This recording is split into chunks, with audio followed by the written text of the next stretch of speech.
In his dying throes, the young man gritted his teeth, tears streaming down his wounded face. His trembling hand clutched tightly at the card on his chest, clinging to a final sliver of hope. "My name is Leo," he introduced himself amidst the corpses of his teammates, an amateur player with no class. Leo stood amidst the desolate scene, recalling the tragedy.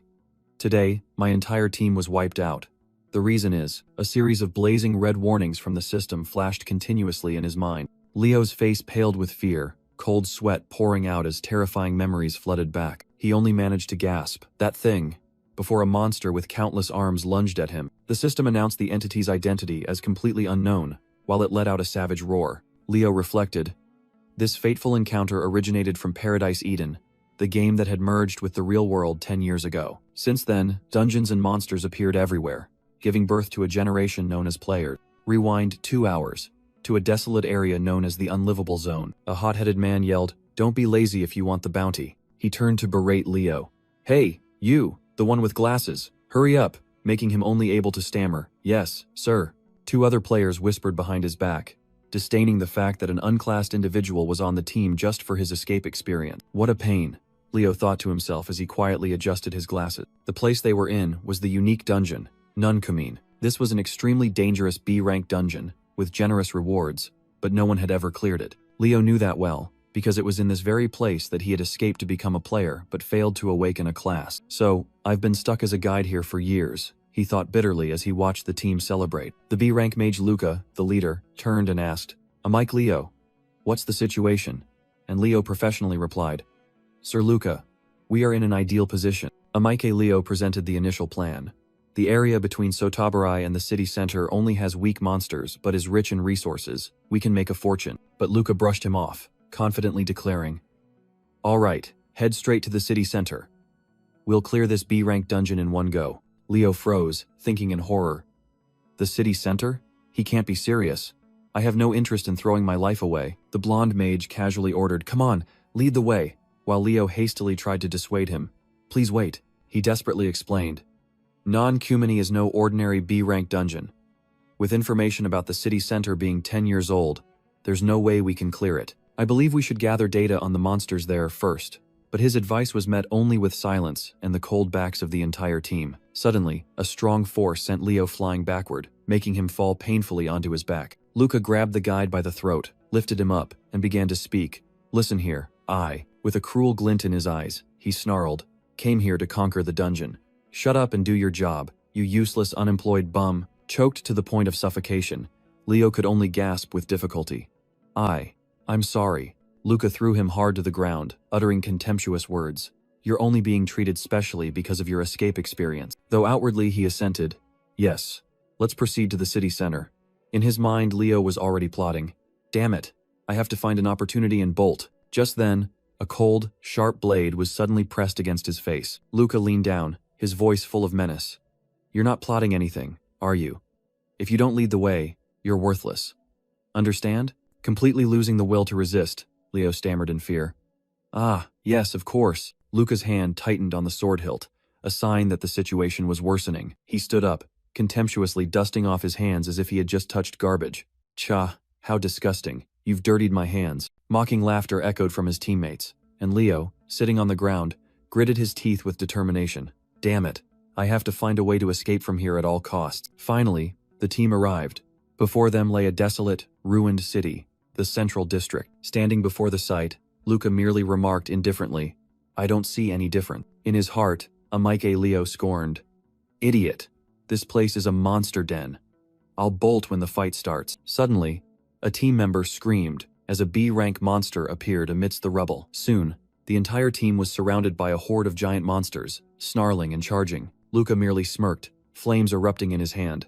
"Calm down, everyone." He unleashed a destructive blow, arrogantly declaring, "They're just B-rank, an easy win." Witnessing the scene, Leo couldn't help but admire the near A-rank power of a B-rank mage. He secretly envied that power, but then suddenly sensed something unusual. A green aura enveloped Leo as his detection ability suddenly reacted violently. He whispered to himself, his intuition telling him a terrifying monster was approaching. Returning to reality, Leo frantically ran to warn Luca. "I'm detecting something extremely large approaching. We should leave here quickly." Luca brushed him off, contemptuous that an unclassed individual dared to speak of detection. Just then, the ground beneath their feet began to crack with strange flashes of light. The entire group panicked as they realized the ground was collapsing. The ground shattered, throwing everyone down into a dark abyss. As soon as they hit the ground, Luca grabbed Leo by the collar, roaring, "You led us into a trap, didn't you? I'll kill you." But everyone's attention was quickly drawn to a giant, multi-armed entity with glowing red eyes in the darkness. Leo realized in horror that his detection ability had completely vanished. Luca threw him to the ground, temporarily setting aside the punishment to face the new threat. A ghostly voice echoed from the darkness, asking eerily, "Hey, you humans, shall we play a game?" The female boss monster finally revealed herself, sitting on a ruined throne, making the entire team realize their true mission. The quest board appeared. Annihilate the unidentified object and claim the hidden treasure. An arrogant fire mage unleashed a spell, roaring, "I'll burn everything to ashes." In the past, Leo could only utter a confused, "Huh?" After the devastating attack, the target vanished. Luca asked skeptically, "Did it evaporate? Did he take care of it?" "It's definitely still around. Everyone, stay alert," Luca yelled as a gigantic, shadowy phantom vaguely appeared behind them. A white-haired player broke out in a cold sweat, sensing a terrifying surge of killing intent. The multi-armed monster landed on the ground, its eerie voice echoing, "You naughty thing. Don't be a coward. It's nothing special." A shoulder-armored swordsman roared, charging into a deathmatch with his teammate. But his attack was easily blocked by an arm covered in stitches. The female monster grabbed the attackers, giggling, "He, shall we play a game? So much fun," she roared with a savage laugh as she crushed them. Leo slumped to the ground, horrified by the sight. Did she kill all of them? He quickly activated his analysis skill, but the results returned were empty. Species, level, abilities, all unknown. What the hell is going on? Leo desperately yelled as he was sent flying by a surprise attack. He was thrown straight into a wall, the impact cracking it. Leo slid down to the ground, utterly helpless against the enemy. Amidst the scattered bodies, the female monster suddenly paused, as if she had found something. "I smell a familiar scent." She licked her lips suggestively. From the ground, Leo trembled as he looked up, his gaze meeting the monster's glowing red eye. The female monster bent down, whispering into the ear of the screaming boy, "Daddy, is that you?" Leo's mind races in denial. "I have a daughter this old? No, that's absurd." The monster's voice echoes his worst fears.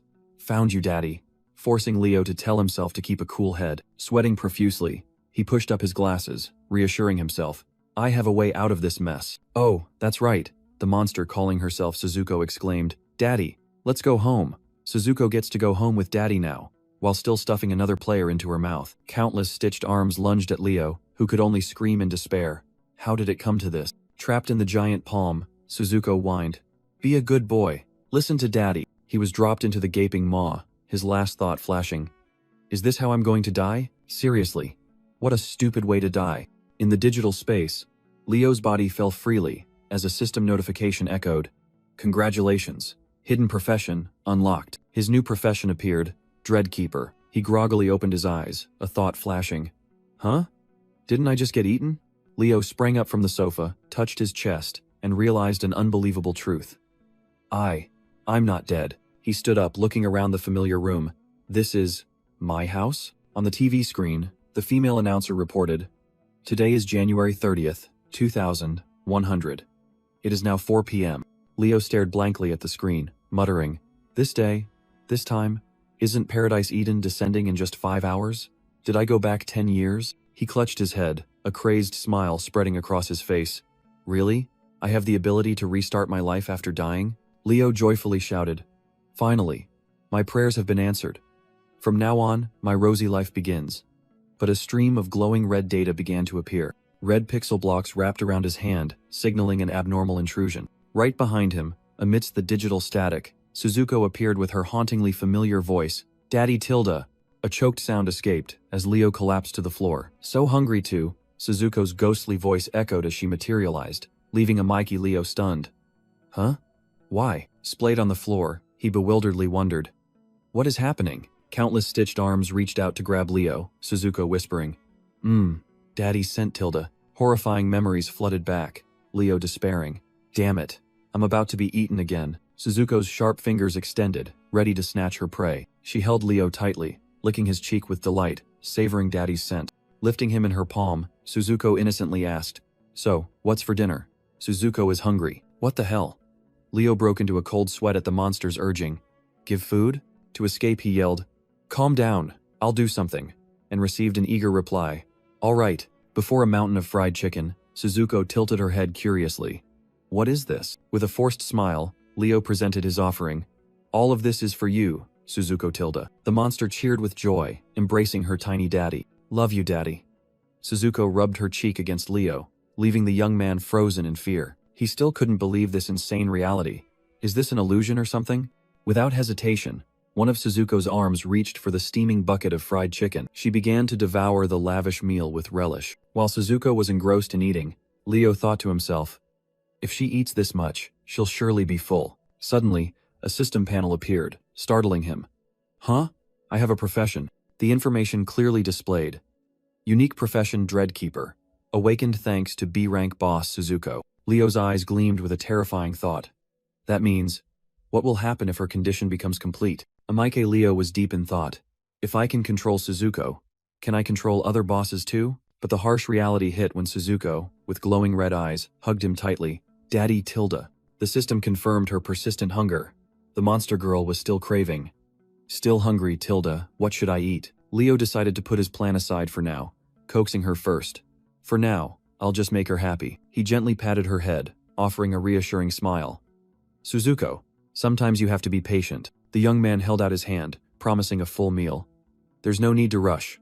I'll let you eat your fill. In his mind, a sinister plan formed. Play the role of a good father, help Suzuko mature, and clearing the dungeon will be as easy as pie. Leo's small action caused a strong reaction, Suzuko uttered in confusion. Daddy patted my head. He was completely stunned by her expression. Overjoyed, Suzuko lifted Leo up in a tight hug. Suzuko is super happy tilde. Suzuko will be a good girl. Choked by her affection, Leo struggled to speak. First, put daddy down. I can't breathe. Just then, an urgent news report on TV made him turn back in surprise.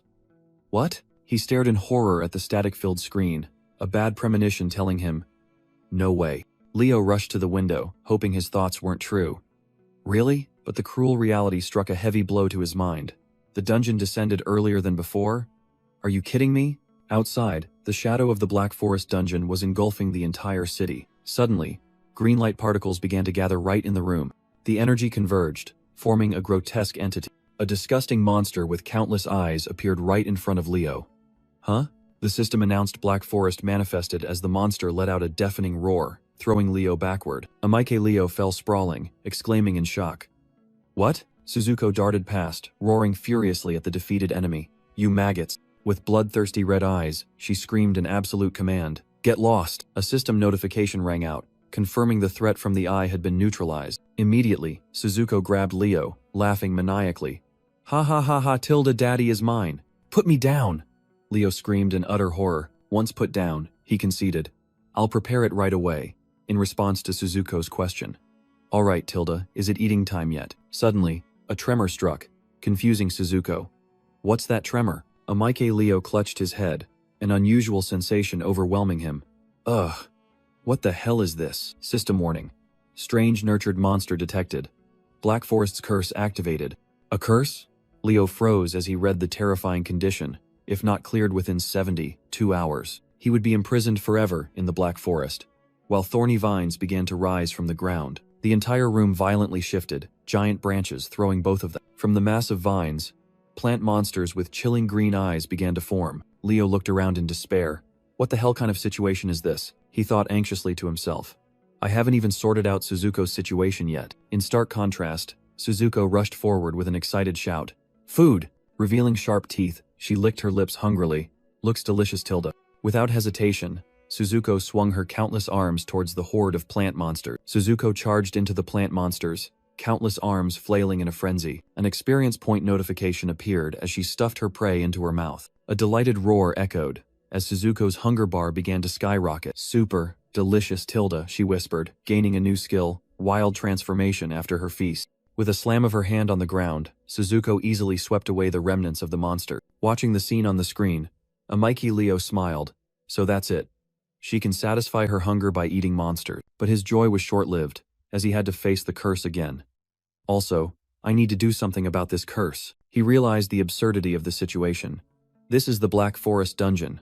I should be somewhere else. Leo's eyes flashed with determination as he identified the only variable. The difference is that Suzuko is here. Just then, Suzuko innocently offered, "Daddy Tilda wants some to eat," making him only able to refuse. "No, Suzuko, you eat it." Suddenly, a sinister smile appeared on the monster girl's lips. What if? Leo's thoughts suddenly became clear amidst the encrypted space. Does the dungeon want to eliminate Suzuko? So it's trying to eliminate her master, which is me. With a curse, he clutched his head in despair. Within 72 hours, I must escape or clear the dungeon. Amiki Leo collapsed under the pressure. How can Suzuko and I handle this entire giant forest? Suddenly, a surge of killing intent struck, making him exclaim in surprise. What? In front of him, a giant plant monster had appeared towering at some point. No way. At that critical moment, Suzuko roared "Daddy" and activated her new skill. A barrage of sharp plant blades shot out, sweeping away everything around to protect the young man. Suzuko exclaimed with delight. Not bad at all. As the emerald vines swept across the battlefield, she turned back, asking with concern, "Are you okay, Daddy?" To which Amiki Leo proudly replied, "I'm fine. You did great." Amiki Leo smirked, realizing. So Suzuko has absorbed Kyo's skill. Suddenly, blue orbs of light began to form around him, surprising him. It's starting to glow? One of the vines suddenly lunged towards Amiki Leo, who frantically yelled, "Careful! Stay away from it!" The out-of-control vine crashed into a tall building, causing a terrifying explosion. The scene shifted to the past, 24 hours after the Black Forest descended upon Naru's city, where giant trees had swallowed the entire metropolis. Amidst the ruins, Luca stood up to reassure the crowd. "Don't be afraid. I know the enemy's weakness," he confidently declared. "Because I used to be a beta tester. Everyone, follow my orders." But immediately after, the crowd panicked and scattered as a new threat emerged. Luca was stunned, sweat pouring down as he identified the enemy. That's a level 2 Kyo? Before him was a giant plant monster, roaring with overwhelming power. Luca's followers screamed in despair. What the hell is this? It's completely different from the previous ones. Luca tried to stay calm, yelling, "Calm down. There's a way to deal with this." He took a deep breath, gathering all his strength. Then he looked up at the sky and shouted, "Wielder of a class." A beam of blue light descended from above, aimed directly at the monster. The powerful energy stream tore through the ground, engulfing the level 2 Kyo. On a rocky outcrop, Hayashi Miki, an F-rank mage, appeared and calmly remarked, "So this is a level 2 Kyo?" Hayashi Miki looked at the fallen level 2 Kyo, making a cold remark. "Easy as pie." Meanwhile, Luca stood on the monster's corpse, raising his axe and exclaiming, "See, what did I tell you? If you follow my orders, it'll be an easy victory." The crowd below cheered excitedly, hailing the girl who had saved their lives. Miki quietly adjusted her hat, thinking to herself, "This guy is really good at manipulating people. We've only known each other for a day." Suddenly, two other plant monsters lunged out of the darkness, knocking the mage down. Saved by a mysterious surge of energy, Miki sat on the ground, cautiously asking, "Who are you? Why did you save me?" Luca appeared, standing on the corpses of the recently defeated monsters. "I'm gathering allies to clear this dungeon. People with classes like yours are especially valuable." He smiled confidently, extending his hand. "I am Luca, a beta tester. Interested in becoming a hero with me?" Miki stood up, looking at the man before her with skeptical eyes. As if a normal office worker like him could become a hero. "The monsters are getting stronger and stronger," she concluded in her mind. Clearing it won't be as easy as Luca says. Back in the present, Suzuko was enjoying her new power, controlling a giant branch that reached high into the sky. So fun tilde, amazing. Held tightly in Suzuko's countless arms, Amiki Leo thought to himself, "Suzuko saved me, but..." While the innocent monster girl asked, "Daddy, can we do it again?" Horror surged. Leo despaired. "At this rate, I'm going to die." Just then, Luca's voice from the past echoed in his head. Memories of Luca 10 years ago suddenly flooded back, and Leo smirked. Clearing the dungeon with him might not be a bad idea. Suddenly, a violent tremor startled both of them into alertness. From below, a swarm of plant monsters was climbing the tree trunk, making Suzuko cackle savagely. "Food!" The small monsters rushed towards a larger monster, and Suzuko merely licked her lips. "Looks delicious, Tilda." Amiki Leo, on the other hand, turned pale with fright. "They're climbing the tree?" On the ground, the group of survivors also looked up in horror at the shaking giant tree, not understanding what was happening. Hayashi Miki wiped her sweat, thinking to herself, "These people overreact to everything." Meanwhile, Luca looked up at the sky in horror, yelling, "This is bad." The giant tree trunk began to twist, and then snapped in half with a sky-shattering roar. Witnessing the scene, Luca frantically called out his teammate's name. Hayashi Miki! Hearing the shout run, Miki bewilderedly wondered, huh? Just before disaster struck, a massive block of wood and rock plummeted straight to the ground, creating a terrifying impact. Dust billowed, engulfing a corner of the city in ruins. Amidst the desolate landscape, Leo regained consciousness, stunned. I'm still alive? A voice echoed from above, carrying a familiar feeling. Hey, kid. Immediately, Hayashi Miki grabbed Leo tightly, warning, you'd best not move. Faced with the awkward situation, Leo stammered, this was just an accident. Miki growled accusingly. Did you chop down that tree? But Leo quickly denied. You misunderstood. It was just a coincidence. Suddenly, a cry of daddy rang out and a strong force threw Miki to the ground, leaving her stunned. What now? From within the smoke, Suzuko emerged in her multi-armed monster form, cackling eerily. Found you, Tilda. Both Hayashi Miki and Leo were frozen, staring in horror at the giant creature before them. Leo quickly spoke up, trying to de-escalate the situation. Suzuko, all right, now. But Hayashi Miki had already sprung to her feet, blocking him and declaring, leave it to me. Her eyes burned with determination.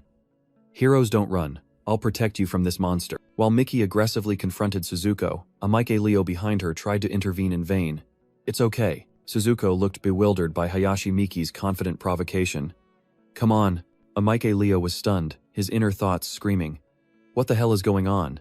She's mistaken Suzuko for an enemy. Without a word of explanation, Hayashi Miki charged forward, blue energy erupting violently. A furious magical vortex engulfed Suzuko's body. The monster entity was imprisoned in an icy cage, seemingly completely subdued. Careful!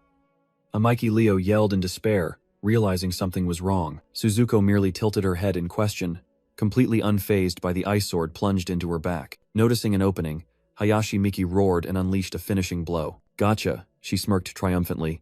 The attack was nullified, and Suzuko retaliated with a blue light that sent Miki flying, then turned to Leo and asked, Daddy, are you worried about me? It's not that I'm worried about her. Leo mumbled, then rushed towards Miki.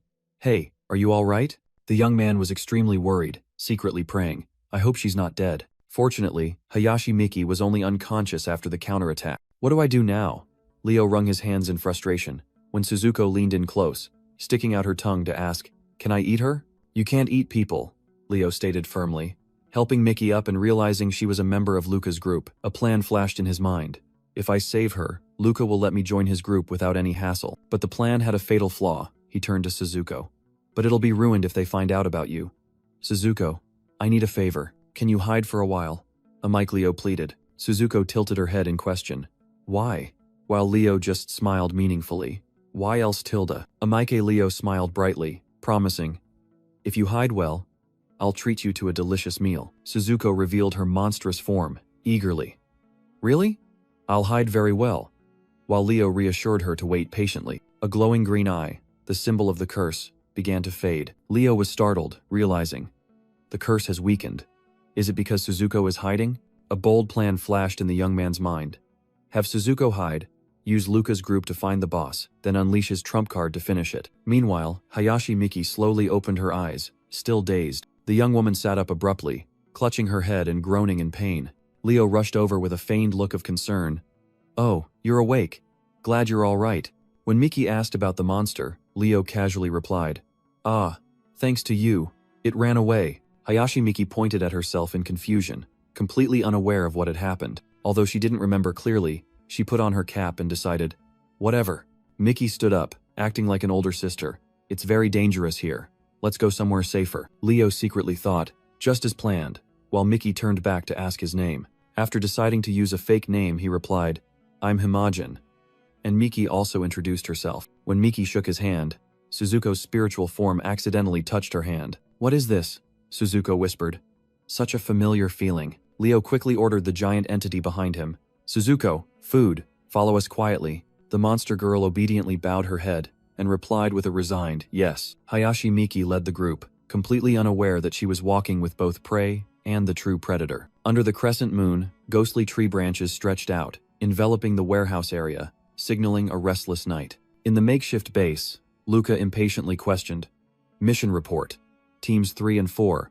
Have you found her yet? A member bowed his head to report, his eyes full of concern. Hayashi Miki's whereabouts. We are still searching. Luca's anger erupted. Hurry up and find her. Without Miki, this whole team would have been wiped out long ago. The entire group of survivors trembled before their leader's wrath, hastily searching for words of reassurance. But deep down, Luca had only one thought. Please, Miki, be safe. Just then, a familiar voice echoed from the doorway. No need to search anymore. Hayashi Miki had returned, waving a defiant greeting. Yo, Luca. Luca's face relaxed, bursting with joy. Miki. He spread his arms wide, choked up as he welcomed his most important teammate. Welcome back. Luca's gaze then shifted to the stranger accompanying Miki. Oh, this kid.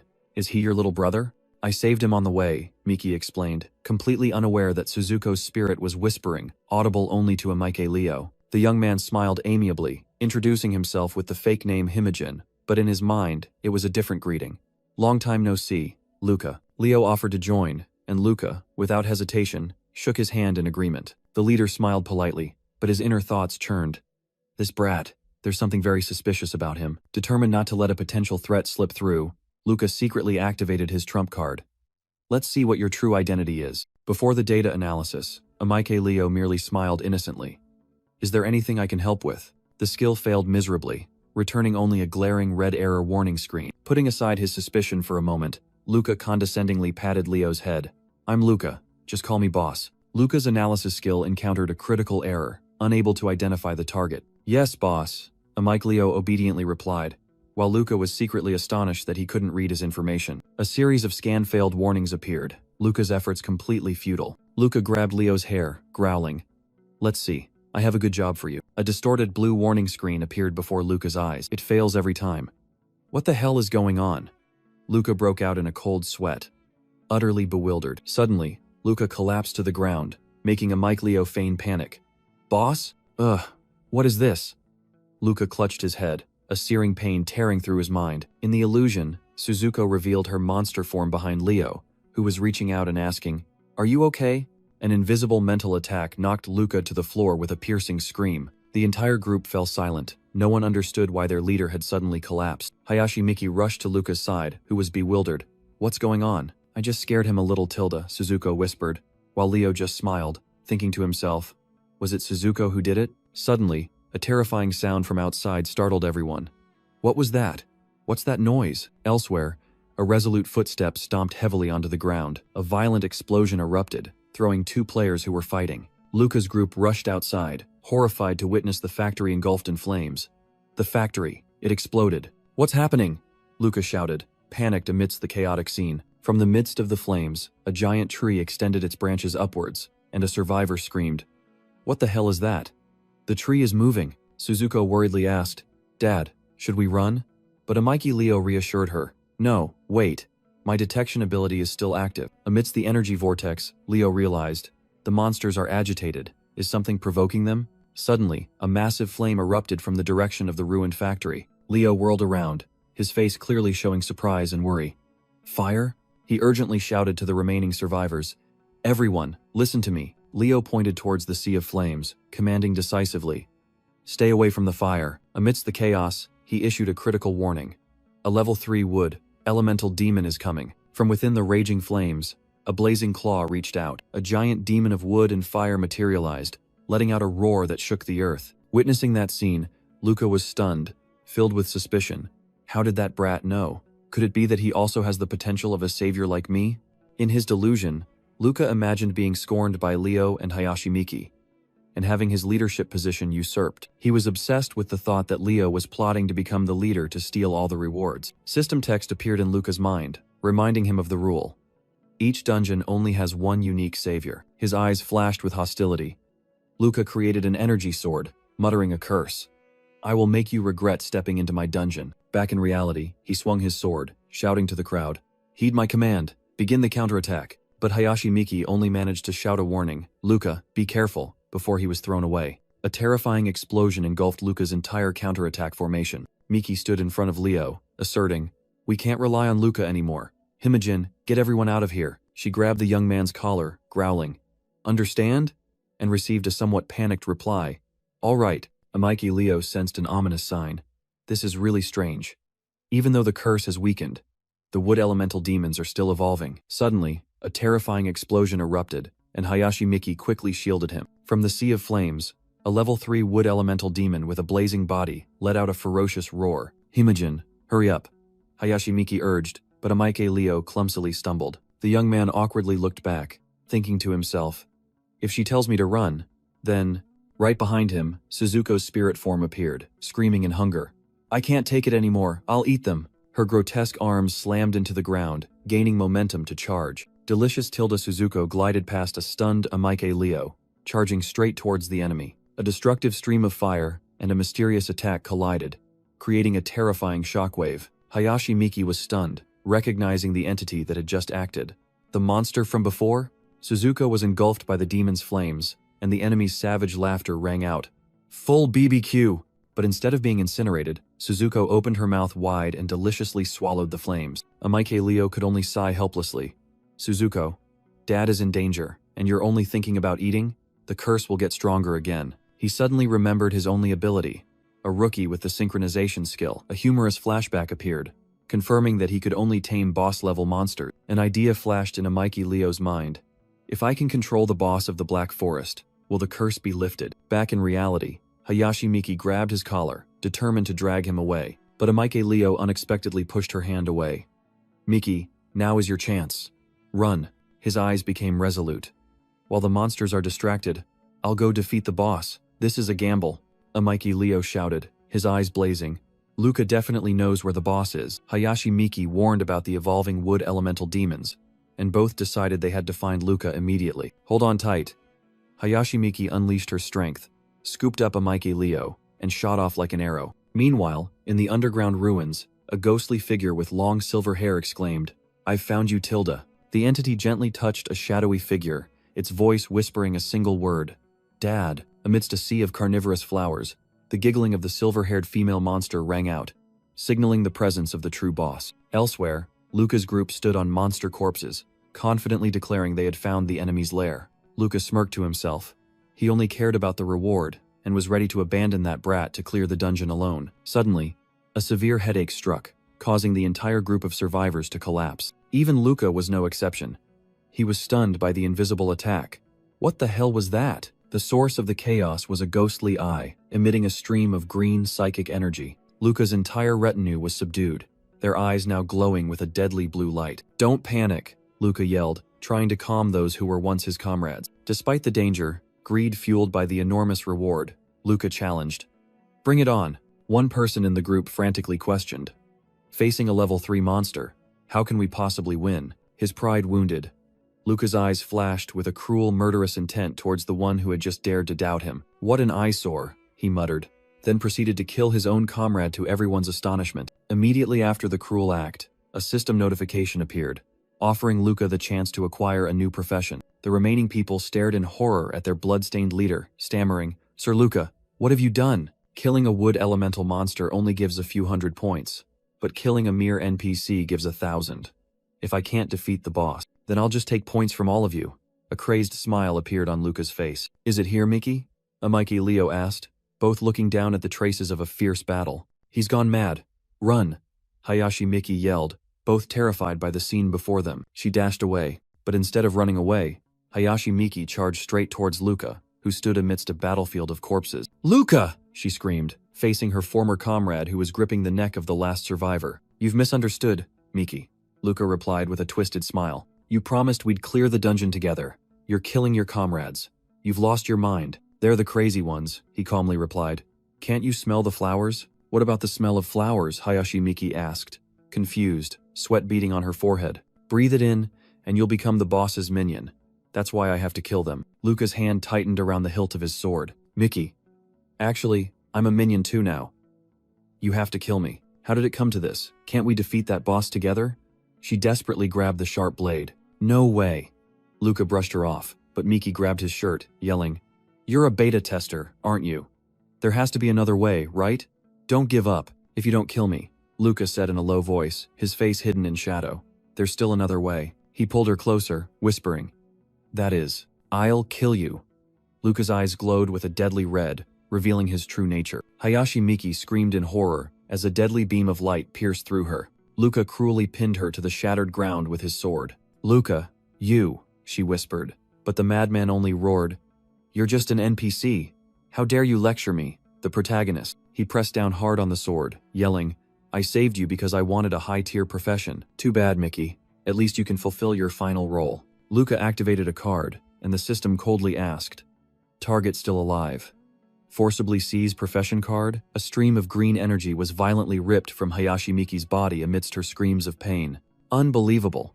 An S-rank profession, Luca exclaimed joyfully as the golden card flew into his hand. Suddenly, a voice rang out, Miki, wait, startling Luca.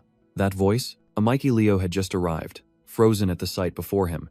What's all this noise about? He broke out in a cold sweat, stammering. Huh? Did I come at a bad time? It's you. Perfect timing. Luca smirked, holding out the card he had just stolen. A Mikey Leo forced a laugh, waving his hands frantically.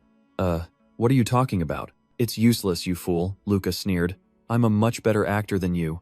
Noticing Luca's strange behavior, a Mike Leo secretly decided, Poor Miki, but I have to get out of here. But Luca blocked his path, his entire body erupting with a terrifying aura.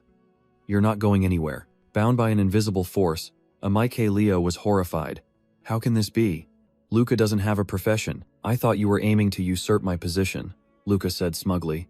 But I didn't expect you wouldn't even glance at Mickey's S-rank ability. A Mikey Leo was utterly bewildered by the madman's words. What is he talking about? Mickey's S-rank? This is the first I've heard of it. Luca's crazed smile filled the frame as he revealed.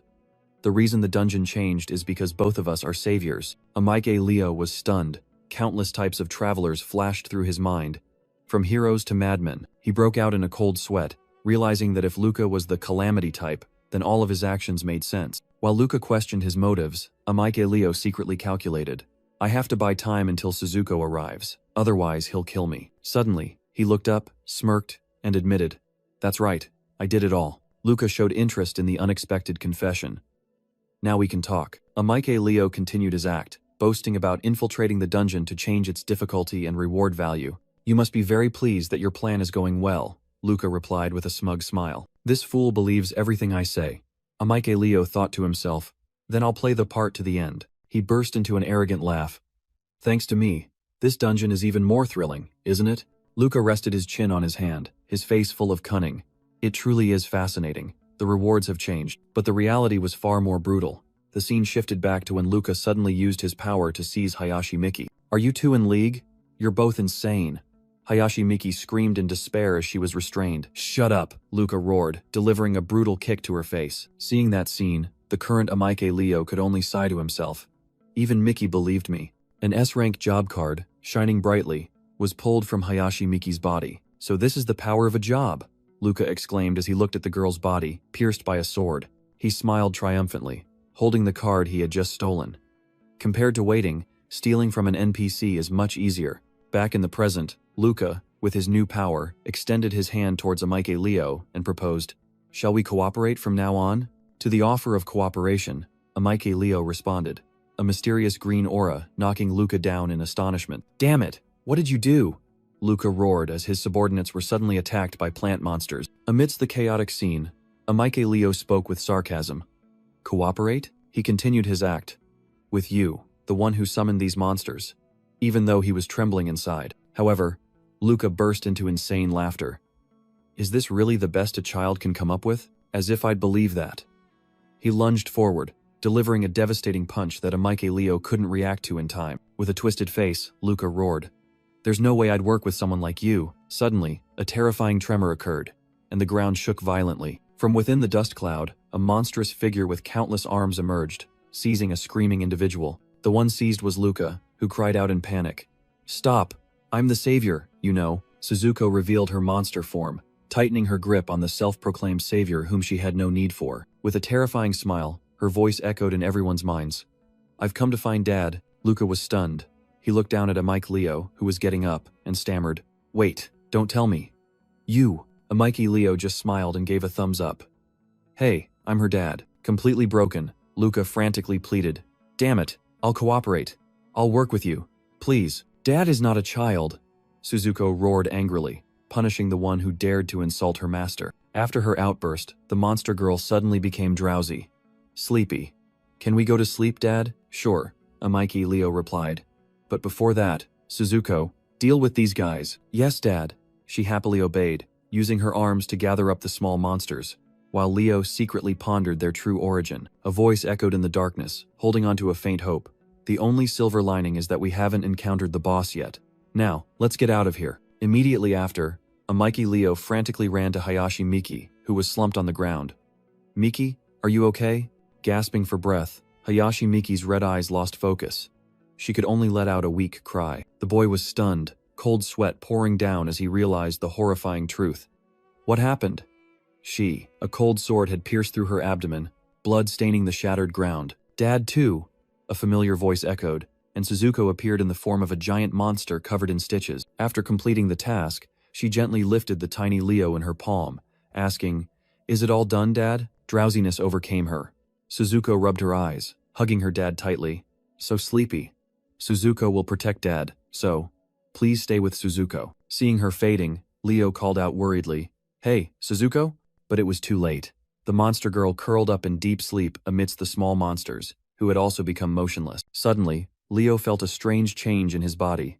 Even my curse had also disappeared, the dark tentacles vanishing into thin air. A ghostly voice echoed from the plant entity hanging upside down from the ceiling. "Unaffected by me.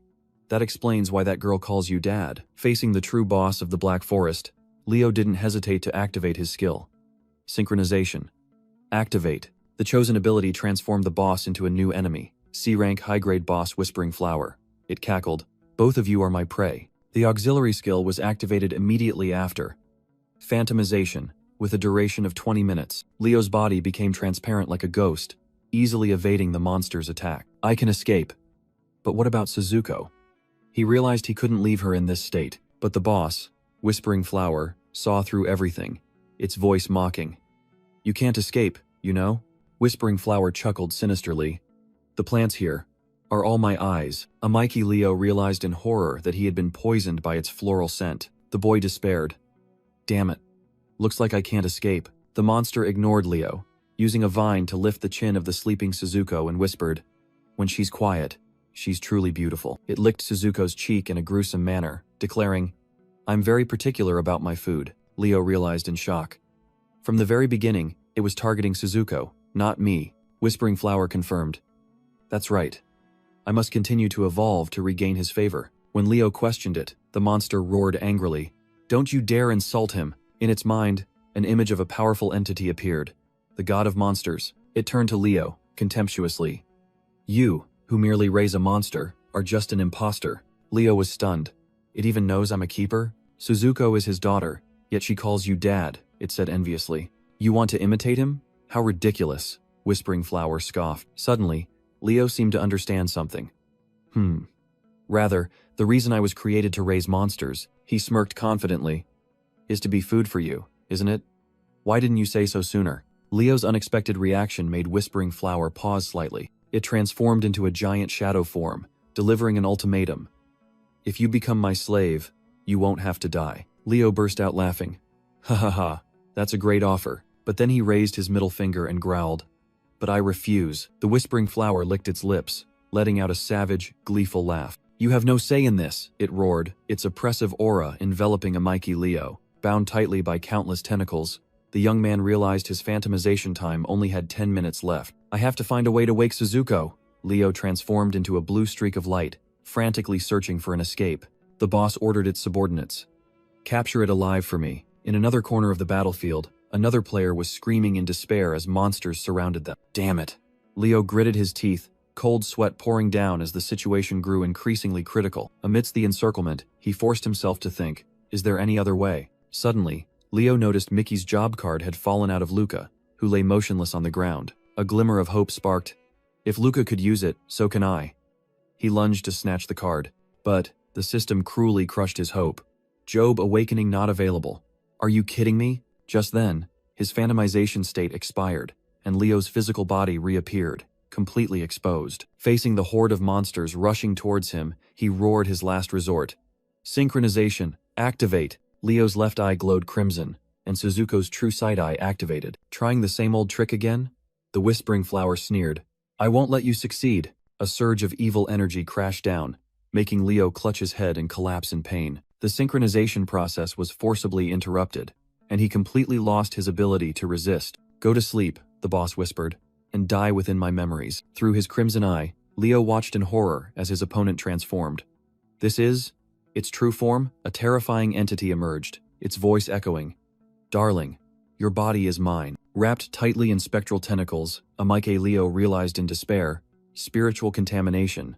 This can't be an F-rank dungeon. In his final moments, he thought bitterly, "I died because of Suzuko in my previous life. Is it the same this life too?" Suddenly, all sensations of pain vanished, and Leo found himself floating in an endless white void. He shot up in surprise, his heterochromatic eyes wide. "I'm not dead yet." In the void, a system screen was still lit, making him even more bewildered.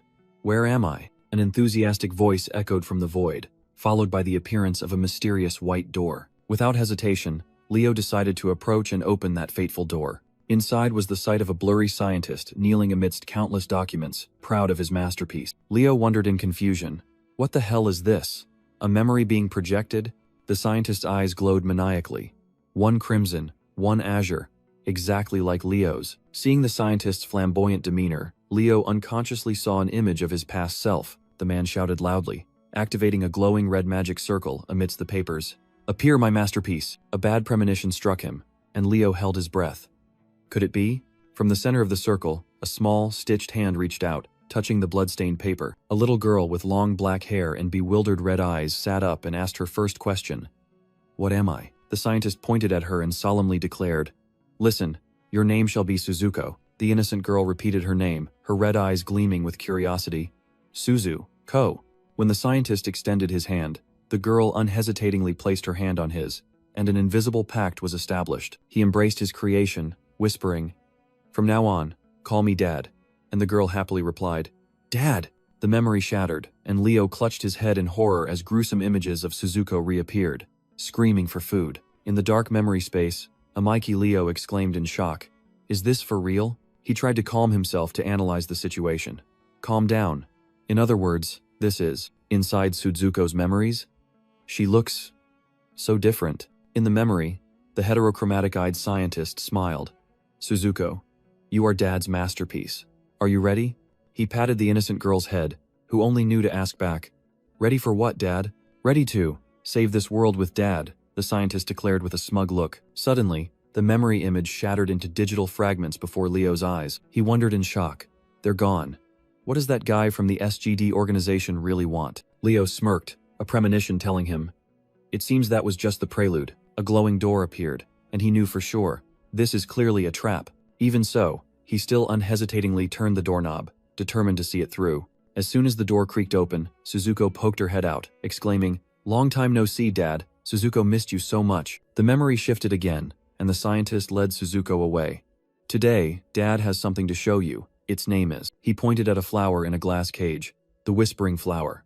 A flower with animalistic characteristic. Leo froze as he realized. "That's the boss of the Black Forest?" The scientist mused. "But it's still missing something.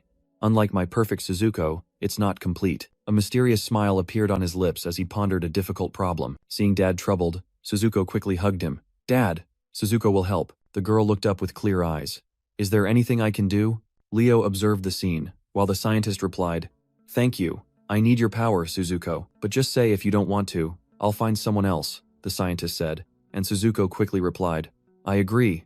What does Suzuko need to do?" He smiled sinisterly. "I want something you have, Suzuko. Something like... let's see, your eye." Leo, witnessing everything, was stunned. "Huh?"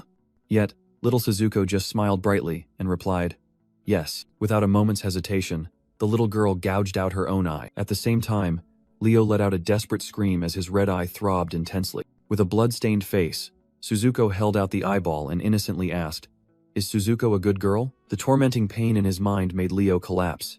"It hurts so much." The scientist patted her head. "Such a good girl. I'm so happy I could help, Dad." Leo couldn't believe what he was seeing. "This can't be real." The man raised the eye. "Now, Suzuko, witness the power from your eye." He ordered a waiting bud-shaped creature. "Swallow it." The bud immediately absorbed the eyeball into its body, and then it transformed into the whispering flower, the tentacled monster Leo had just faced. Rage flared. Leo roared and lunged towards the scientist's illusion. "You bastard! How dare you use your own child for experiments? You inhuman monster!" He threw a punch filled with resentment at the one Suzuko called Dad. But the punch only passed through the illusion, shattering the figures of the father and daughter. Helpless, Leo collapsed. Damn it. What kind of father is Suzuko's dad? He's just a criminal. Leo clutched his head, growling in extreme pain. Why? Why can I feel Suzuko's pain? In the midst of the pure white space, strange doors suddenly appeared, astonishing him. Soon, countless doors sprouted like mushrooms, turning the place into a chaotic labyrinth. I haven't even touched them, Leo realized in shock as reality slipped out of control. A door suddenly swung open. A blinding white light swallowed him, revealing a horrifying memory. Inside, the image of a young Suzuko appeared, innocently feeding body parts to a monster and whispering, "Grow up fast and strong." From her eyes, arms, legs, heart, to even her memories, everything was taken. Yet the little girl only knew to ask the man in the lab, "Are you my dad?" Back in reality, Mike Leo burst into insane laughter, his body cracking from unbearable pain. He collapsed, screaming in despair as the truth was revealed. That girl, she's just food for monsters? In the memory, a ravaged Suzuko lay in a pool of blood, faintly calling out Dad. The scientist's voice echoed, falsely gentle. "Suzuko, are you doing well?" While Leo could only watch helplessly, the man's silhouette appeared, and a glimmer of hope flickered in her remaining eye. "Dad?" Suzuko rejoiced, trying to drag her incomplete body towards him. "Dad, did you come to visit me?" The cold-blooded scientist smiled. "Dad brought the whole family here. Look, Suzuko, they're very happy to see you." Following him was a hideous pack of skull monsters, growling as they charged forward. Surrounded, Suzuko trembled and asked in despair, "Who are they? Does Dad not need Suzuko anymore? You're broken, beyond repair." The man turned his back, coldly pronouncing, "Forgive me, Suzuko?" Heart-wrenching screams echoed as the pack of monsters tore at her body. "It hurts so much. Dad, don't abandon Suzuko." At the same time, Leo laughed through tears, his body shattering. "Don't be afraid, Suzuko. I'm hurting too." He bowed his head, bitterly uttering the final truth. "Both you and I were deceived. He and I, we are both fake fathers." A system notification rang out, synchronizing the eye of truth, progress at 50%. In his mind, Mike Leo braced himself against the soul-shattering pain. He gritted his teeth and made a vow. "I will become your true father." Leo suddenly opened his eyes, grinning sinisterly at his enemy. "Hey, ugly, it's fun to see your hideous face again." The whispering flower roared in astonishment. "How did you wake up?" It furiously tightened its tentacles, growling. "Let me show you hell once more." However, Leo just laughed loudly in defiance. "Come on, monster," the whispering flower confidently retorted. "Let's see how long that attitude lasts." Then unleashed a destructive surge of energy. Blood trickled from the corner of his mouth, but Leo only mumbled, "It really hurts, but compared to Suzuko's pain, it's nothing." His mind now only repeated a single word. Synchronization. Third stage synchronization. 80%. Leo shot up, covering one eye. "I'm back. You can stop eating now." With an insane grin, he declared, "If you intend to eat Suzuko, then I'll eat all of you." Tears streamed down his face, contorted with rage. "Fair's fair, right?" Immediately, an invisible force descended, crushing the pack of skull monsters. Leo grabbed one, his hand crushing its bloodshot eye. Then he screamed Yahoo! And ferociously tore at his enemies. He roared amidst the battle, "Let me have a taste, you beasts." A swarm of monsters with countless horrifying eyes immediately rushed forward, surrounding him. The remaining skull monsters also didn't miss the chance, charging straight ahead. Standing amidst the ravaged battlefield, Leo grimaced. "You guys taste like shit." Inside his mind, Mikey Leo's synchronization rate had reached 70%, and his mental corruption deepened. A ravenous hunger surged, and Leo roared, "Humph, still not enough. Let me eat more monsters." A white-haired female monster appeared, challenging. "Do you want to be put to sleep that badly?" It grinned sinisterly, initiating a mental attack. "Then, enter my memories, and die." Leo was pulled into a memory space, where he embraced a small Suzuko and gently said, "You don't need to be afraid anymore. I'm here." Feeling the warmth, Suzuko innocently asked, "Father?" Leo smiled, accepting his new destiny. "Yes, not before, but now. I'm your father." Suddenly, a blue phantom of the scientist appeared, scoffing. "This is just a memory," he continued to threaten. "This memory was created by my will. Even if you devour me, you will die here." That spirit explained that absorbing a monster's will was like drinking poison, and Leo wouldn't last long. The system panel flashed red. The synchronization rate had soared to 90%, and mental corruption reached a dangerous threshold. But Leo, with new eyes growing on his face, grabbed the scientist. I am Suzuko's father. Your memories are disgusting. Shattering the illusion, Leo returned to reality, facing the terrified boss. What in the world are you? He flashed a deranged smile. Don't be so scared. You can put me to sleep like before. The boss was stunned as its tentacles automatically loosened, freeing Leo. The young man spread his arms wide, provoking. Come on, hurry up. Aren't you going to use them? The female monster was utterly horrified, sweating profusely. Leo roared in extreme fury, wanting to drag the scientist out for revenge. Otherwise, who am I supposed to share this pain with? With you? His will had completely overwhelmed the boss, and a notification appeared. Nurturing conditions met. The system presented a final choice, as the C-rank boss was being crushed by Leo's power. The female monster realized in horror that she was completely immobile. His will is too strong. How can this be? Amike Leo proudly declared. Look, this is your will. It makes me stronger. With a deranged smile, he activated something. If you don't want to play with me, then I guess you'll have to play with Suzuko, Leo said coldly, making the female monster scream in terror. Suzuko appeared in her giant form, angrily asking, Who did this to father? While Leo reassured her, Father is fine, go play with her. Leo cruelly encouraged, If you get bored, you can eat her, and Suzuko happily agreed. Facing her enemy, Suzuko growled, Hey, who hurt father? And the female monster quickly denied. It wasn't me. He hurt himself. The female monster tried to explain, but Suzuko just roared. You lying woman. Lying is very bad. Suzuko roared and delivered a devastating punch to her screaming enemy. Meanwhile, Leo found Hayashi Miki severely wounded. Miki, are you alright? Gasping on the ground, Miki asked. Hey, Himajin. What exactly are you? Leo smiled in response. A father to a stubborn daughter. It's going to hurt, but bear with it, he said. Then grabbed the hilt of the sword embedded in her. The sword was yanked out in a spray of fresh blood. Miki's eyes rolled back in extreme pain. Immediately after, she unexpectedly grabbed Leo and punched him straight in the face. Are you still going to lie? You're working with that madman, aren't you? Miki roared, pinning him to the ground. She raised her sword to kill him, but Leo desperately shouted, Only Luca deceived you. Please believe me. Miki froze, realizing her wound had stopped bleeding, while Leo explained, If I were your enemy, I wouldn't have stopped your bleeding. This is just a temporary measure, Leo said. First, put down your sword. After realizing her mistake, Hayashi Miki quickly apologized while Suzuko was still enjoying the boss. Amike Leo anxiously asked about Miki's condition. Anyway, are you all right? Any changes in your mind or body? Not really. I feel great now, Miki replied, confused, not noticing anything unusual. Leo revealed a horrifying truth. Luca pulled out your job card. That means your power has been stolen. Overwhelmed with panic, Miki grabbed Leo, shouting, Huh? What should I do? Leo smiled confidently, offering a proposal. There's a way, but it comes with risks. If you lend me your power, I'm willing to help you. Without a moment's hesitation, Miki decisively agreed. All right, what should I do? Leo was a little surprised by her decisiveness. That was fast. You helped me anyway. I trust you, Miki explained, making Leo smile, touched. Is she naive or foolish? Leo thought to himself, then placed his hand on the ground and called out loudly, Suzuko. A giant figure appeared, and Suzuko obediently replied, Yes, Tilda? Miki collapsed to the ground, overwhelmed by the terrifying pressure emanating from the monster. She made a very naive deduction. He calls her father. So this is Himajin's daughter? Leo smiled and commanded, Suzuko, I have a request. How is that woman? He asked, and Suzuko replied that she had eaten her, so Leo coaxed. I'll give you something tastier, so can you spit her out for a bit? Okay. Suzuko happily agreed, bringing her sharp claws to her stomach. Don't look, Miki screamed, rushing to cover Leo's eyes. Ignoring her, Suzuko tore open her own stomach, revealing a giant mouth inside and pulling out the boss. Miki fell backward in horror, while Leo just scratched his head and chuckled. Good girl, Suzuko.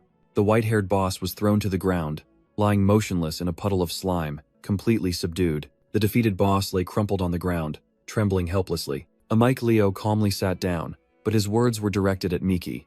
My request for you, Miki, ni. With a chilling smile, he delivered his final verdict.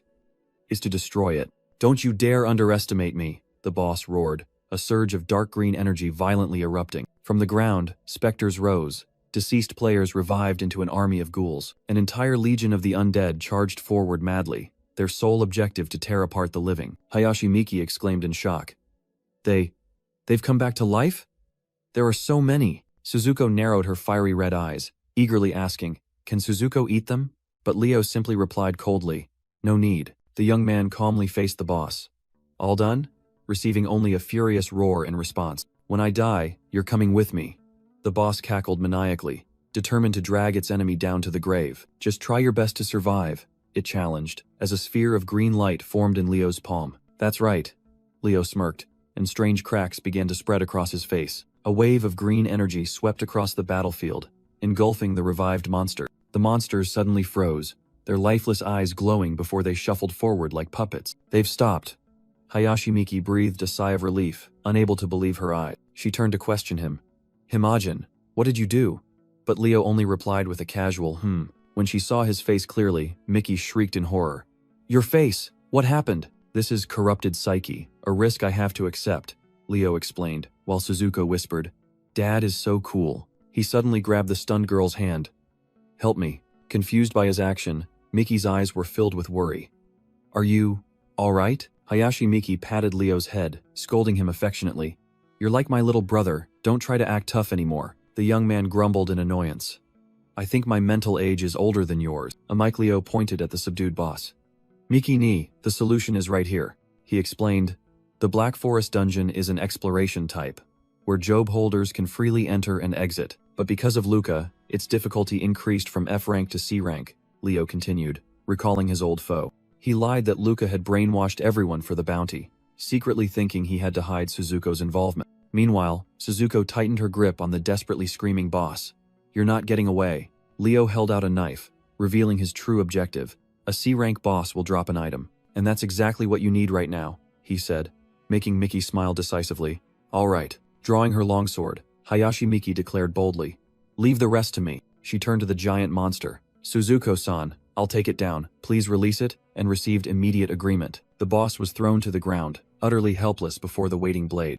With a sky-piercing shout, Hayashi Miki swung her sword, striking the monster's head directly. The system panel displayed an error message, unable to recognize Miki as the dungeon clearer because she was an unspecialized player. Immediately after, the system self-corrected, recognizing Amike Leo as the one who completed the dungeon, causing him to flash a satisfied smile. Suzuko proudly boasted, Himajin, I took it down, while Leo could only reply tiredly, yeah, thanks. He turned to Miki saying, regarding my identity, I want to keep it a secret, which surprised her. Standing before the system panel, Leo decided to hide his personal information and choose a new alias for himself. His finger glided across the screen, entering the name Keeper before the system began distributing rewards. Before that, Amike Leo said, let's fulfill Mikini's wish. Suddenly, Hayashi Miki felt her body bound, and she asked in confusion, what are you doing? Leo smiled triumphantly, holding up a blue core. Got it. The boss item.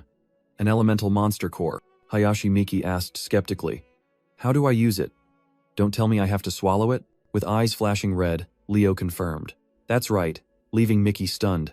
You're kidding, right? Suddenly, Miki coughed up a mouthful of blood, her body feeling as if it were being torn apart from the inside, causing Leo to scream in horror.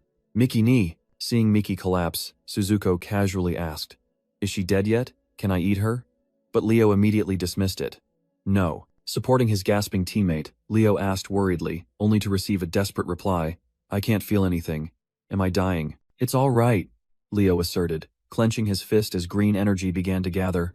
I'll help you. He focused his power into his palm, ancient characters glowing brightly.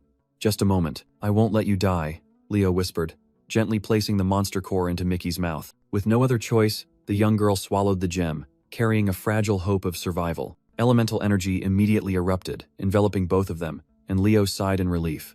Good, it's working. Among countless types of cores, there were golden ones worth a fortune. But what they needed now was pure power. Leo explained that by eliminating the boss's will, the user could absorb the purest elemental power. But something seemed wrong. Miki floated in midair, swallowed by a massive surge of energy. Leo realized in horror. Damn it, she's being controlled by the elemental power. A violent energy explosion threw Leo backward, fortunately caught by Suzuko's giant hand. Suzuko! Leo shouted, but the dungeon queen only stared at Miki, her eyes burning with hatred. That woman dared to harm Dad. Unforgivable. Suzuko bared her sharp teeth, hungrily asking, can I eat her? But Leo firmly reminded her.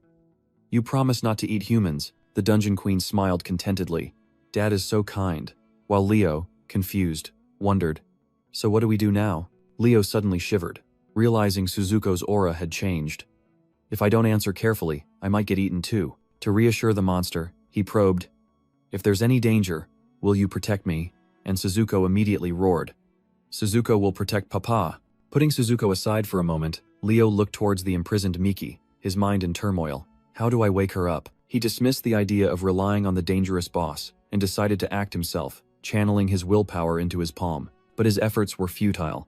The distance was too great for his power to reach Miki. Despair rose in Leo's eyes as he realized, at this rate, Miki's body won't last. Just then, the side effects of his power struck, making him painfully realize, damn it. In the end, I still have to rely on Suzuko. With no other choice, Leo turned and shouted, "Suzuko, give me a hand." Before the queen's innocent question, he gave a crazy command. "I want you to throw me towards her." Suzuko didn't hesitate, replied, "Yes, Papa," and used her giant hand to firmly grasp his body. "Suzuko, slowly!" Leo cried out in panic as he felt the immense power gathering in her arm. Ignoring his warning, Suzuko roared "Fly Tilda," and threw him like a cannonball. Soaring at terrifying speed, Leo could only shout into the wind. Not slow at all, but well done. He crashed into the green energy sphere that was enveloping Miki. A violent explosion erupted, engulfing everything in thick smoke and dust. Amidst the smoke, Leo's figure emerged, supporting Miki and calling her name in desperation. "Wake up!" he shouted, but the only reply was the girl's soulless, glowing eyes. A sudden flick of the fingers jolted Hayashi Miki awake from her trance. "You're finally awake." Amike Leo smiled in relief as the girl groggily asked what had happened. Realizing she was sitting amidst vines with her clothes tattered, Miki blushed, embarrassed that she had almost become a vegetable. "Don't look!" she cried out in alarm, but Leo quickly turned away, asserting, "I didn't see anything." The awkwardness passed, and Miki looked worriedly at Leo's hand. Has the spiritual corruption gotten worse? Just then, Suzuko appeared, full of killing intent, growling, "You wicked woman, I won't forgive you." "Stop it, Suzuko." Leo calmly stood in front of her. "She's Papa's friend." After calming his loyal daughter, he turned back and offered an item. "Oh, right, here." Miki was astonished to receive her job card back, hearing Leo say, "You can use it now. I'm leaving now. Keep it a secret that you met me." Leo instructed one last time, then prepared to depart with Suzuko. "Wait. At least tell me your name," Miki, in a newly neat outfit, called after him. She sharply questioned, "Your alias and your secrets. Are they all for Suzuko-san?" Her gaze became resolute. "Are you human? Or a monster?" "I'd like to know the answer to that too," Leo replied with a spooky smile as his face momentarily distorted. Carried in Suzuko's arms like a doll, he challenged, "What do you think?" Amidst the tense atmosphere, Suzuko innocently declared, "Papa is Papa," leaving Miki completely bewildered. "My name is Amike Leo." The mysterious boy finally revealed his identity as he and his guardian faded into the mist. Miki smiled, repeating the name as if engraving it. Amike Leo. At the same time, a system notification rang out, and the dungeon space began to crack and shatter. The dungeon was cleared in just 23 minutes and 50 seconds by a speedrunner. The shocking news stunned everyone. "What did you say?" Amidst the spatial fragments, the crowd cheered as the dungeon vanished. The leaderboard updated, and a brand new name proudly sat at number 1. Keeper. 10 hours after the Black Forest dungeon was conquered, the city was still in disarray. However, at a subway station, a mysterious group from the Manifestation Association arrived too late. A monstrous hand clenched tightly, the ground cracking with fury. The two-headed monster spoke upon seeing his comrade's corpse. "I thought. Look, such a clean cut." Another member roared, "What a cruel act." The one named Bonerend commanded, "Silence, let me think." He analyzed. The core is gone, a hole in the chest. The perpetrator clearly understands the weakness of spirit monsters. Just then, their leader appeared, coldly declaring, "The Manifestation Association has lost a member." Felmina, the leader, mused. She was the closest to the monster god. She turned to a deformed subordinate. "Chell, can you recreate the image from before she died?" The one-eyed monster bowed in obedience.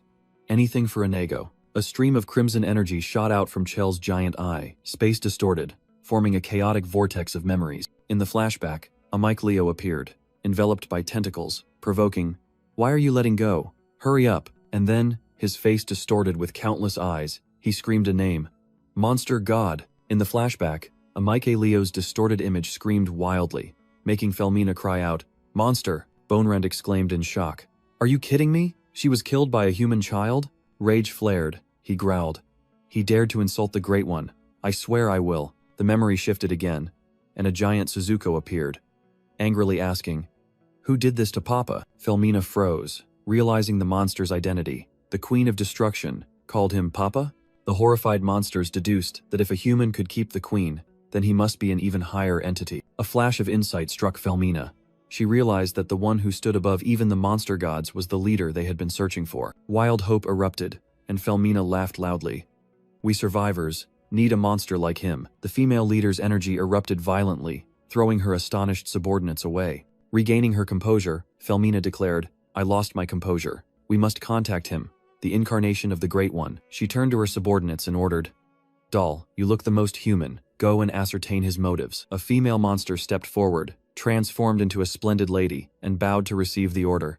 It is an honor. With sharp eyes, Doll whispered, Big sister. At the same time, at the Job Holder Association headquarters in Getsuran City, shocking news was spreading. The employees buzzed with excitement over the news of Keeper, the one who had cleared the dungeon at an incredible speed within 24 hours. They debated whether a beta tester could achieve such an extraordinary feat in a mutated dungeon. Standing nearby, Hayashi Miki muttered about the strange name of the rising hero, who was none other than Leo. Suddenly, a woman in business attire approached.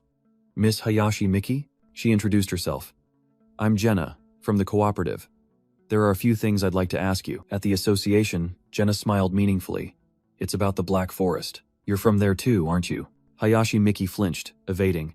I've already reported everything, but Jenna focused on one target. It's about the player Keeper. Memories of Amaiki Leo and the giant monster Suzuko suddenly flooded Miki's mind. She silently thought about the old promise, that he had entrusted her with the secret of Suzuko to avoid unnecessary attention. Meanwhile, at an abandoned hotel in the heart of the city, strange tentacles emerged from the ground. Amaiki Leo sat amidst the rubble, deciding to check his status board after the battle. He sighed upon seeing that his profession, Dreadkeeper, was still at F rank, even though his level had increased, and spiritual corruption was still a nuisance. In return, the dungeon clear reward was a unique C-rank mimicry crystal. Leo couldn't help but be astonished by the rarity of the item he had just received. At his will, the crystal immediately transformed into a sword glowing with green energy. It then transformed into a bow, but Leo pushed his excitement aside to address a more important matter. He recalled the Defiled Eye, an item containing Suzuko's memories, which he had obtained from a terrifying tentacled monster. Leo called Suzuko's name, and she immediately appeared, responding sweetly. I have a gift for you, he smiled affectionately. Holding the eye that was emitting a reddish-black aura, Leo gestured for her to come closer. He placed the eye on her chest, and Suzuko whispered Father, as she felt her body become complete. Immediately, Suzuko's eyes flared with a deadly red light. A massive surge of energy erupted, causing her to scream. Ah, this feeling is so strange. Even Amaiki Leo had to raise his hand to shield himself, stunned by the incredibly terrifying pressure of power. Leo suddenly realized a harsh truth. Wait, the father in her memories isn't me. A worry arose in him as he gripped his weapon tightly. What if she no longer considers me her father? He braced himself, preparing for the worst-case scenario as giant hands reached out for him. However, Suzuko only affectionately hugged him, whispering, I love you, father, which left Leo dumbfounded, realizing he had worried for nothing. All right, put me down now, the young man cried out in embarrassment, trying to push away the giant face. After a while, Leo decided to check the situation again. Suzuko, let's see how your status has changed. The status board displayed Corrupted Zombie, A rank monster, but Leo suddenly cried out in pain. A fierce surge of green energy erupted from his body, causing him to growl. Side effects again? 3 auxiliary red eyes appeared on his face as he gritted his teeth. Is it because I used willpower? I clearly had it under control before. The pain exceeded its limit, and Leo collapsed to the ground to Suzuko's shock. Father? In her new form with multiple arms, she rushed forward in a panic. What's wrong? Suzuko anxiously looked down at Leo's unconscious form, his hand still enveloped by a ghostly aura. She gently picked him up, innocently thinking, he's asleep, he must be very tired. But then she noticed the dark patterns spreading on his arm. And he's injured. Placing Leo on the bed, Suzuko blamed herself. I'm sorry I couldn't protect you. Her fiery red eyes shone with determination as she silently promised. Please get well soon. That image suddenly brought back a distant memory, when a tiny Suzuko asked her real father, Father? What are you doing? The man in the white lab coat gently patted the little girl's head, who innocently asked, What is utopia? A mysterious smile briefly appeared on his face, which was obscured by digital pixels. In a fragment of memory, the father gently told little Suzuko about a utopian world, a place filled with hope.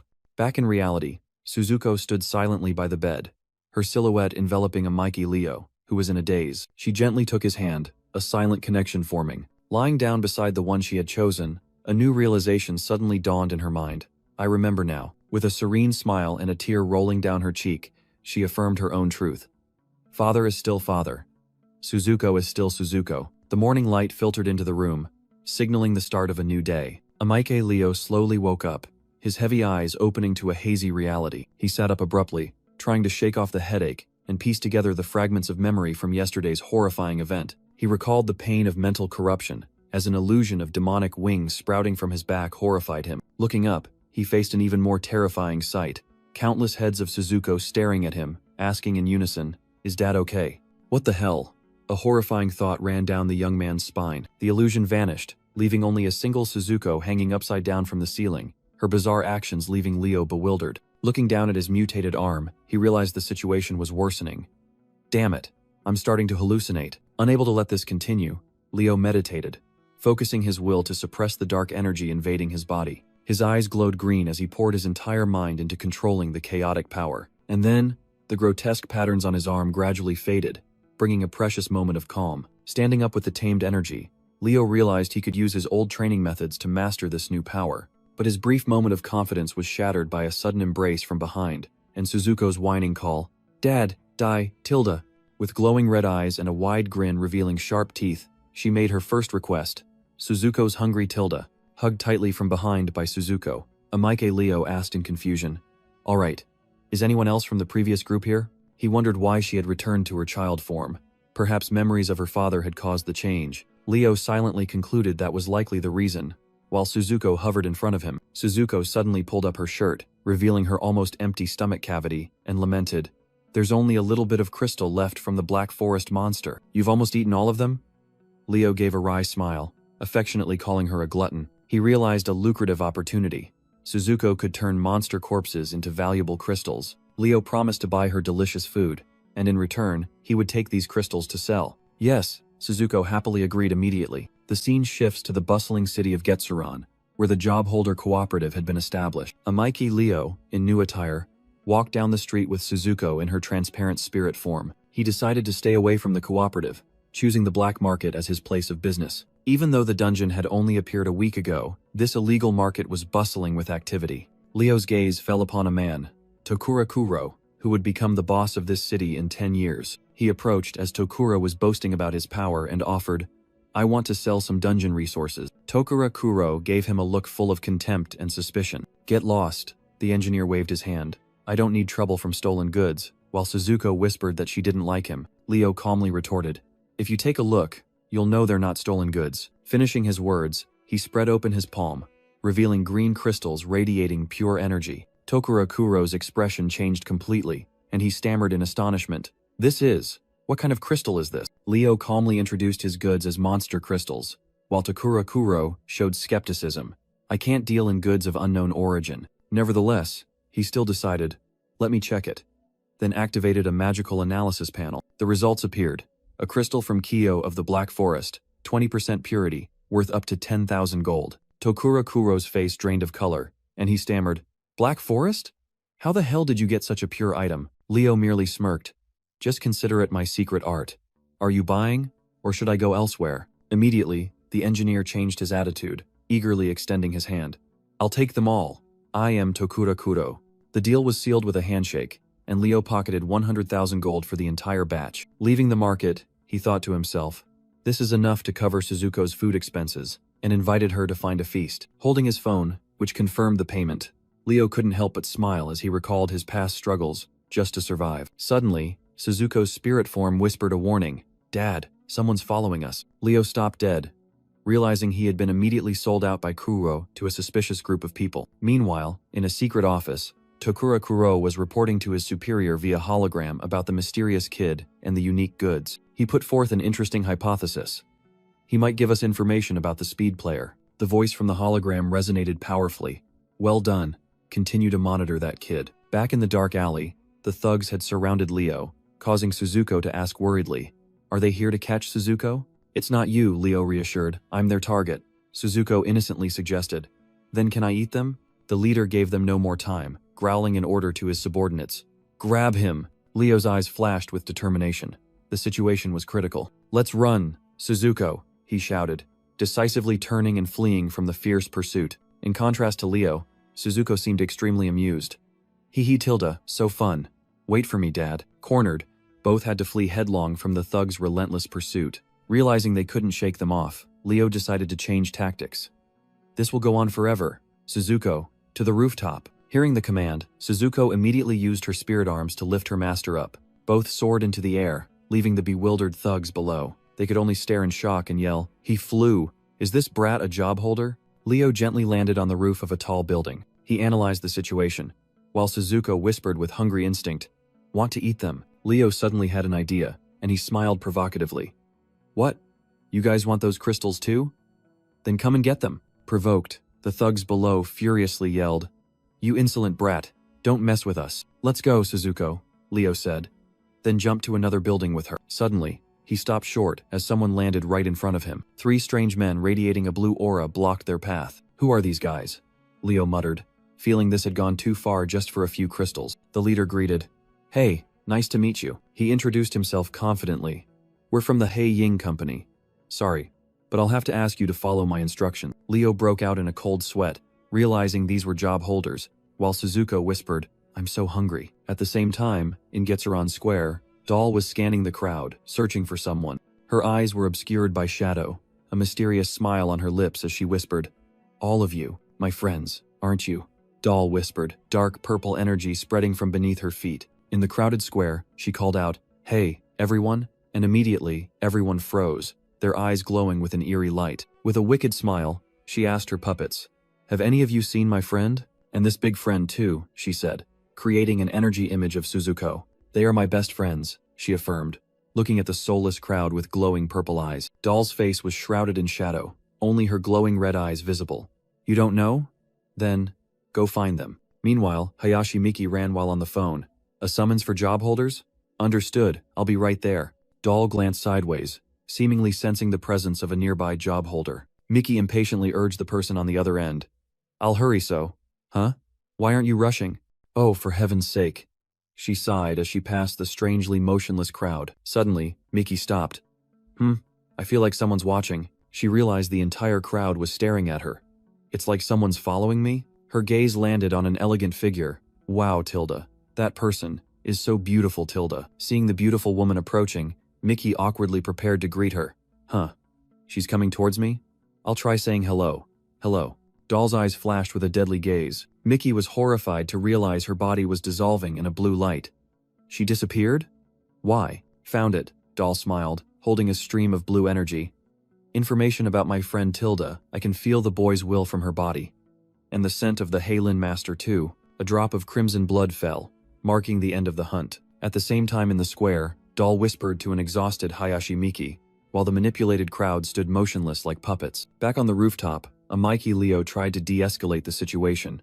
"I'm just a general store owner. I don't have any high-end goods." He forced a laugh, sweating profusely. "If you want, I'll show you where I get my stock." The redhead roared impatiently. "Stop playing dumb. I'll beat you to a pulp." But another muscular guy's devastating punch harmlessly grazed past, and Leo muttered, "Whoa, that was close." Choked by an invisible pressure, the boy cried out in panic, "Everyone, calm down." Leo dodged an earth-shattering punch while trying to persuade them. "We should talk this out properly." Surrounded, he continued to stall for time, while Suzuko behind him seemed utterly delighted. How fun! The subordinates were confused, unable to touch their target, but the leader merely smirked. "Interesting kid." He coldly stated, "Feel free to beat him to a pulp." The entire group charged simultaneously, leaving Leo just enough time to utter a, "Huh?" The muscular guy was stunned when his punch landed. "But why?" The leader stepped forward, blue energy gathering in his hand.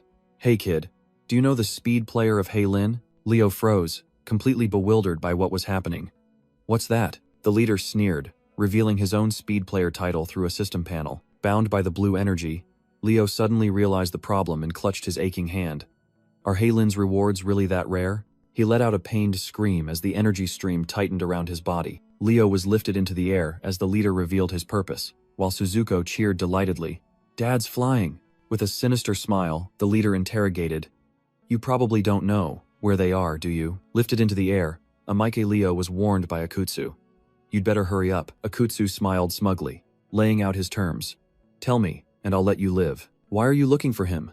Leo asked painfully, receiving an arrogant reply. To find the secret to clearing the dungeon, it's obvious. Leo secretly smirked, disdaining this cheap attack and intending to extract some information. But then an incident occurred. His face changed, completely unprepared for the sudden intervention. Suzuko's giant spirit body suddenly appeared behind the enemy, pouting.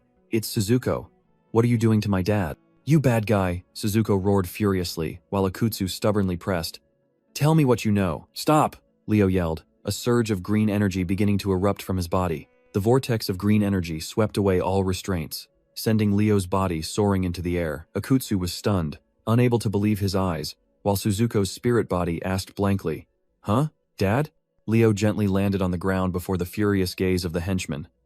What did you do? Do you think you're so great? One of them suddenly cried out in panic. Wait, what's wrong with his face? A strange pattern had appeared under Leo's eyes, and he smiled to reassure a worried Suzuko. Dad's fine. I almost revealed Suzuko, he explained, then coldly refused. I don't like talking about that player. You brat, Akutsu roared, tearing off his jacket. Playtime's over, he commanded. Get pumped, boys. And the entire group was enveloped in amplification magic. With a crazed look, Akutsu growled, Tear him apart. Empowered, the entire Black Owl group charged like a pack of hungry beasts. Leo calmly analyzed. Wind element acceleration? That's a troublesome skill. But another problem arose, Suzuko whimpered. So hungry, Dad. While her hunger status alert appeared before him, Leo's priority shifted. I need to find something for Suzuko to eat. A Black Owl member lunged forward at terrifying speed, making Leo exclaim, So fast. Knocked to the ground, Leo clicked his tongue as his opponent delivered a finishing blow from above. Surrounded by all four, Leo accepted the challenge. Alright, two red secondary eyes suddenly opened, and Leo smiled as a green energy orb formed. This makes it easier. A wave of mental attack spread, knocking back the entire Black Owl group. Akutsu was horrified. A mental attack? While his comrades collapsed, unable to control their bodies, Leo realized Suzuko's hunger was causing side effects, and he had to act immediately. Hovering in the air, Leo coldly ordered the leader. Hey you! Give me a monster item, Akutsu roared in fury, refusing to accept defeat. Don't think you've won yet. He poured all his power into the magic circle beneath his feet, determined to unleash an all-out attack. Try this. Giant energy claws tore through the air, but Leo calmly remarked, Impressive. With a confident smile, he called his companion. Suzuko, give me a hand. He has a lot of food. Suzuko's spirit body roared with excitement, charging straight forward. All right, helping now, Akutsu still yelled smugly. Hey you brat, have you learned your lesson yet? But the destructive attack was easily blocked by Suzuko's spirit body. And Leo softly said, Thanks, Suzuko. Standing before the defeated foe, Leo asked, and the spirit behind him growled in agreement. Now, where are those monster items? He flashed a crazed smile. If there aren't any, all of you will die here. Well, I'll die too. Completely broken, Akutsu quickly pleaded. I have some. Take anything you want. Please don't kill me. Leo held the spoils of war, a monster arm, and happily asked, Can I take this? Leo casually sat on one of the henchmen, offering the spoils to Suzuko's spirit body and saying, Help yourself. It's all yours. Akutsu was horrified to see the item vanish, muttering, Himajin-san, we're even now, so… Leo changed the subject with a sly smile. Information about the speed player. They're really offering 6 million for it? Akutsu confirmed the hefty bounty, while Leo feigned disinterest but secretly calculated. But I don't want the company to suspect, Leo thought, then declared bluntly, See, I hate him. Sweating profusely, Akutsu stammered. Why is that? Leo's expression turned venomous. Because he's the one who put me in this situation. The speed player is extremely bad news. To intimidate, Leo displayed his grotesque secondary eyes. Do you want to look like this? He gave me this as a reward. Akutsu's face paled, and he hastily refused in utter horror. I don't want to. Suddenly, a notification appeared on Akutsu's phone. Huh? A summons? Leo glanced at the screen, his attention drawn by the unexpected development. An urgent alert was broadcast everywhere. Emergency summons for job holders? What's happening in Getsuran City? Interesting. Let's go check it out, Leo decided, despite Akutsu's bewildered question. Huh? You're going too? He turned back with a deadly knowing smile. Is there a problem? Immediately, the entire Black Owl group quickly waved their hands. No, no, in fact, it's our honor, while Leo cheerfully invited them to set off. At the same time, a giant rift radiating blue energy tore through the city sky. Getsuran City Mayor Fujinami Satoru and his female assistant were at the scene. A dungeon rift, a harbinger of its descent. The mayor remained calm. We haven't reached that stage yet. Unlike previous dungeon clears, we have a gathering of powerful players, he said, looking down at the crowd that had gathered below. Amidst the crowd, Aniclimax analyzed the situation. This rift is an incomplete dungeon, or perhaps a large-scale dungeon. Suddenly, Suzuko's giant spirit body appeared, whispering to Aniclimax, "Daddy!" With a wide grin, the monster girl declared, "I smell family." Leo flinched, unable to hide his surprise. "Suzuko's family?" he asked again to be sure, and Suzuko affirmed, "Yes, that's the smell of family." A calculating smile spread across Leo's lips as he thought to himself, "How interesting. By the way, I'll investigate this summons too." Just then, the Black Owl leader approached. "This situation is completely different from the information we have." He explained that this dungeon was supposed to possess destructive power, but in reality, it was nothing like that. Leo narrowed his eyes, scrutinizing. "Is it really okay for you to reveal that information to me?" The leader chuckled in response, treating it as an apology for his previous disrespect. Leo suddenly recalled his previous life, about the B-rank dungeons that had appeared simultaneously after the Black Forest disaster. He noticed the anomaly and wondered how the Black Owl Company knew about the disaster beforehand. "You're quite knowledgeable." "What's your name?" Leo asked, and the man introduced himself as Akutsu. Akutsu continued to curry favor, pointing towards a girl. "Like that redhead over there, she's super famous, someone our company invested in." The redhead was introduced as Rua, a B-rank dragon controller. Rua smiled brightly and waved hello to everyone in a friendly manner. Akutsu proudly boasted, "We've invested in her," which only made Leo sneer inwardly. Leo secretly assessed, Black Dragon Controller, Rua, a future S-rank job holder. Could everyone here be a big shot? Akutsu immediately extended an invitation. "If you ever want to seek investment, just let me know." Leo politely replied, "I'll consider it," but inwardly thought that he wouldn't need it as long as he had Suzuko. From behind, a mysterious hand wearing a red beaded bracelet appeared, softly exclaiming, "Oh, Anai-gen, a strange man," friendly patted Leo's head and asked, "Are you a job holder too, kid?" He introduced himself as Anai-gen, a B-rank perceiver, and extended a bizarre invitation, to be a chair for the beauties in his team. Leo was speechless at the offer, while a mysterious hand with a red beaded bracelet quietly draped over his shoulder. Akutsu suddenly appeared, questioning Anai's actions, but the man casually replied that he was recruiting talent. Leo shivered, recalling this person's reputation, fallen messenger, but at that moment, only one thought was in his head. Is he just a weirdo? Anai continued to entice him with strange questions about being stepped on by someone named Rua. Just then, Rua appeared, interrupting the captain. "Honestly, you're so embarrassing." Scolded, Anai-gen snapped, "Who do you think I am?" Rua could only sigh in exasperation at her captain's absurdity. She turned, threatening in a low voice, "Captain, if you say one more strange thing, I'll kill you." Contrary to expectations, Anai seemed utterly delighted by the threat, making Leo realize in horror that this guy had mental issues. Rua had no choice but to take down the eccentric captain, then turned to apologize to Akutsu for the trouble. She grabbed Anai by the collar, pressing him for the reason he was interested in a kid like Leo. Anai-gen became serious again, asserting, "I sense extraordinary potential from him." His words were not wrong, for behind Leo's appearance lurked Suzuko's demonic spirit. Nevertheless, Rua remained skeptical, thinking her captain was joking. Meanwhile, Akutsu discreetly warned a female colleague to keep her distance from Leo. Suddenly, Suzuko's spirit body flashed with recognition, and she exclaimed, "Found it, Tilda." Leo flinched, hastily asking himself, "She found the scent? Could it be on that weirdo Anai-gen?" He quickly dismissed that thought, his mind in turmoil as he wondered, then who could it be? Amidst the controlled crowd, Leo vaguely recognized a familiar back. He was stunned to realize it was Hayashi Miki, who was off guard. Leo quickly pulled up his hood, his mind in a whirl. "She's in this city.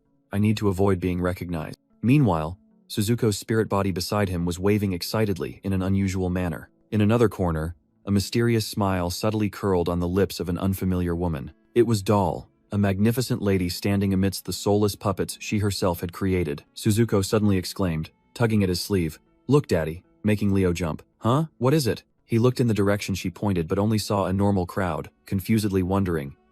"There's nothing?" However, Doll had locked onto her target, her glowing purple eyes whispering, "Found it."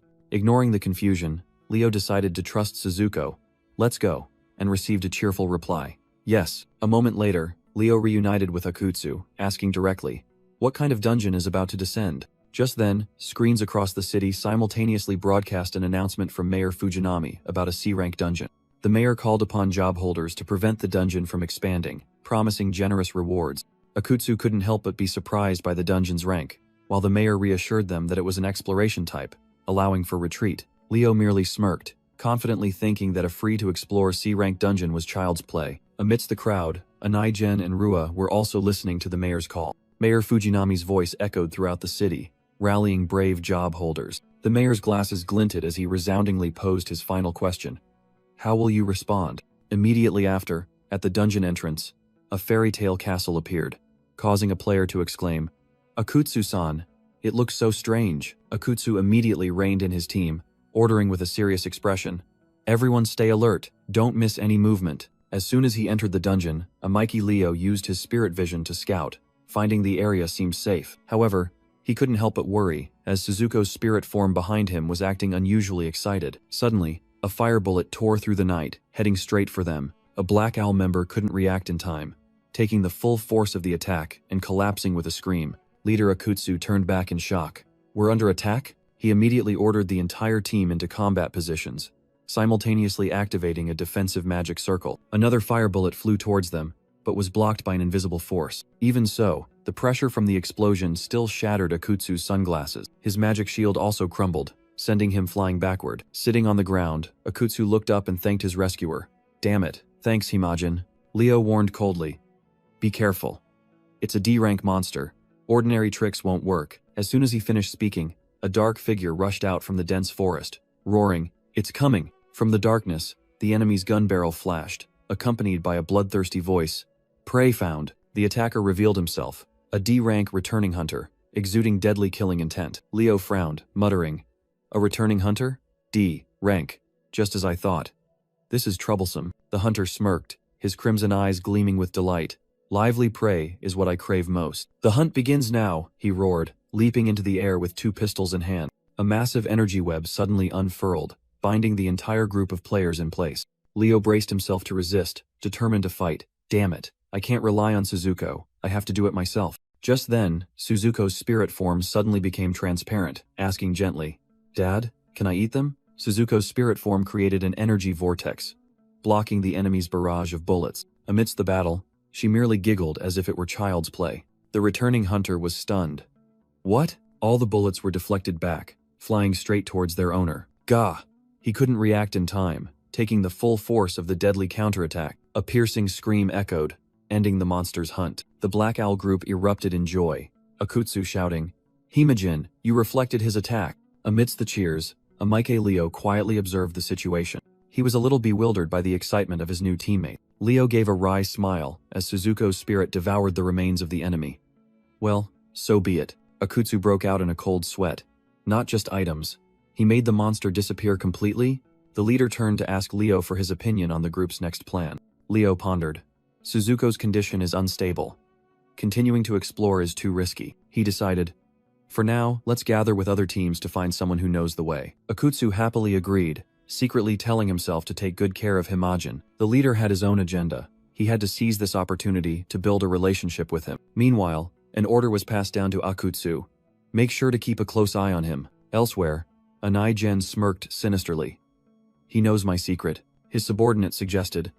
So, should I plan to kill him? And in a secret office, a powerful figure ordered, your mission is to find out who is backing him. A mysterious, powerful figure issued a chilling warning. If you are useless to me, you will be eliminated. At the same time, a dungeon rift was suddenly activated right in the heart of the city. The female assistant frantically reported new developments at the rift to Mayor Fujinami. She announced, currently, 6 teams of 10 people are attempting to clear it. There have been a few casualties, but no team has been wiped out yet. The situation is still under control. Suddenly, Hayashi Miki rushed over, calling the mayor's name to his astonishment. The young girl asserted, please let me enter the dungeon. Mayor Fujinami refused, asking her to stay and questioning her about the real reason. Miki was flustered, secretly thinking of Amaiki Leo inside but unable to say it out loud. She then made an excuse about the Black Forest incident, warning of an outsider who might be impersonating a player. Miki continued to argue that the boss might transform and the dungeon might appear earlier than expected. Finally, the mayor was convinced and agreed to prepare a team for her. Meanwhile, in another forest, Anai-gen urged.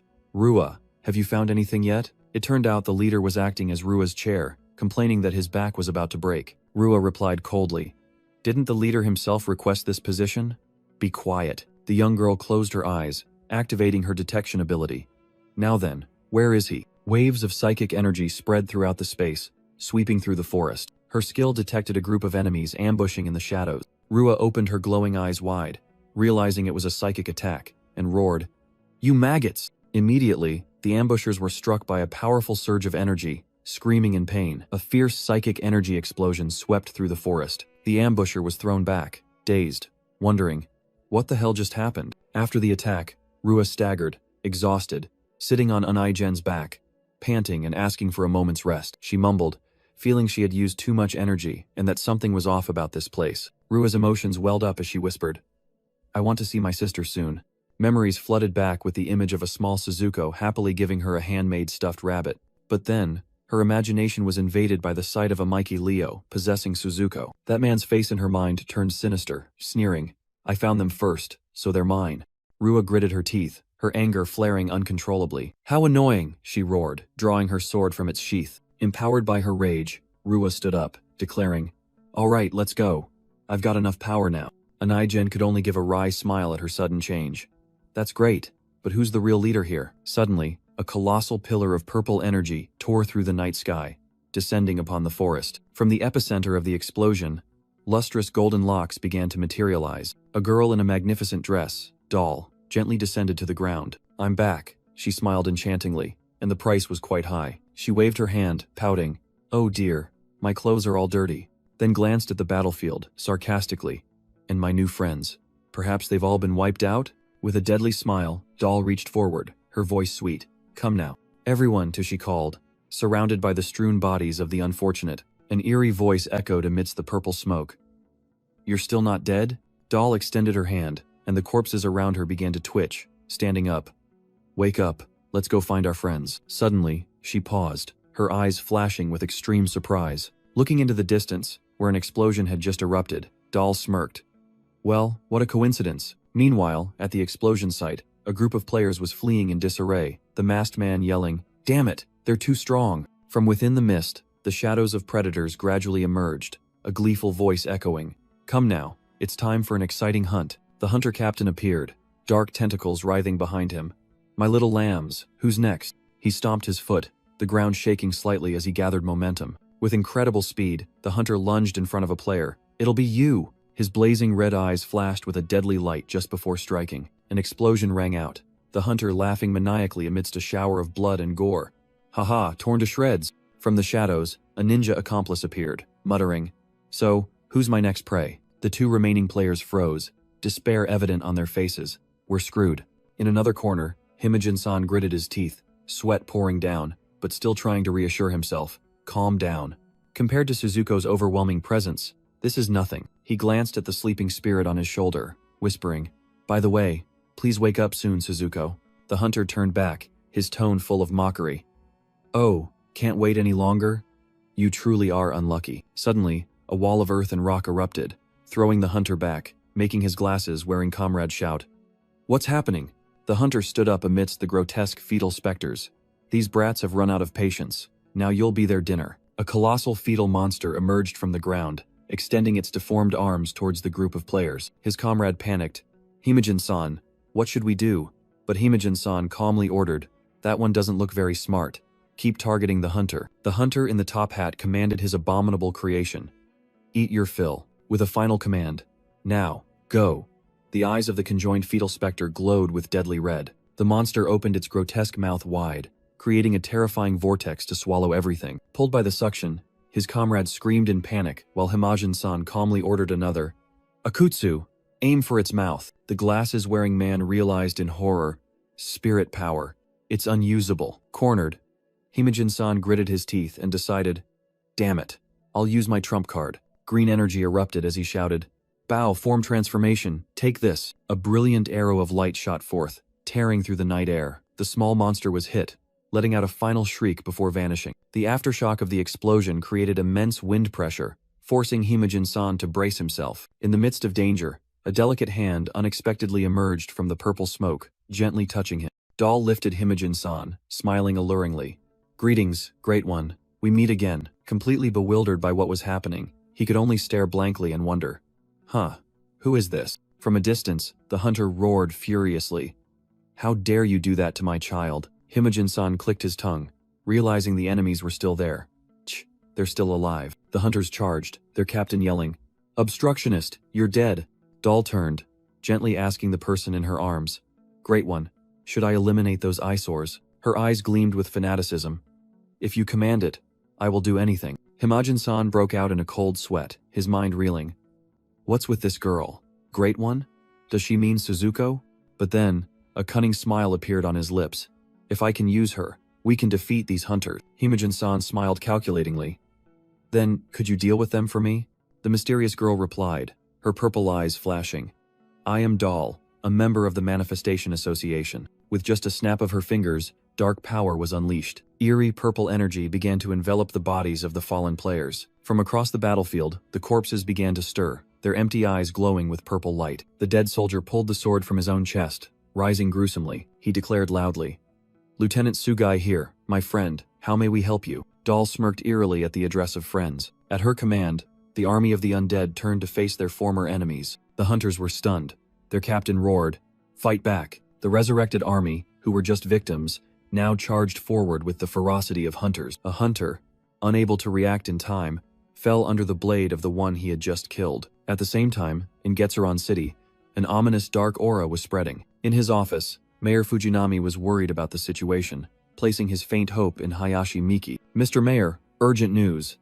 His assistant rushed in, her face drained of color. She reported frantically. The dead players. They've all been resurrected at once. Mayor Fujinami was speechless, unable to believe his ears.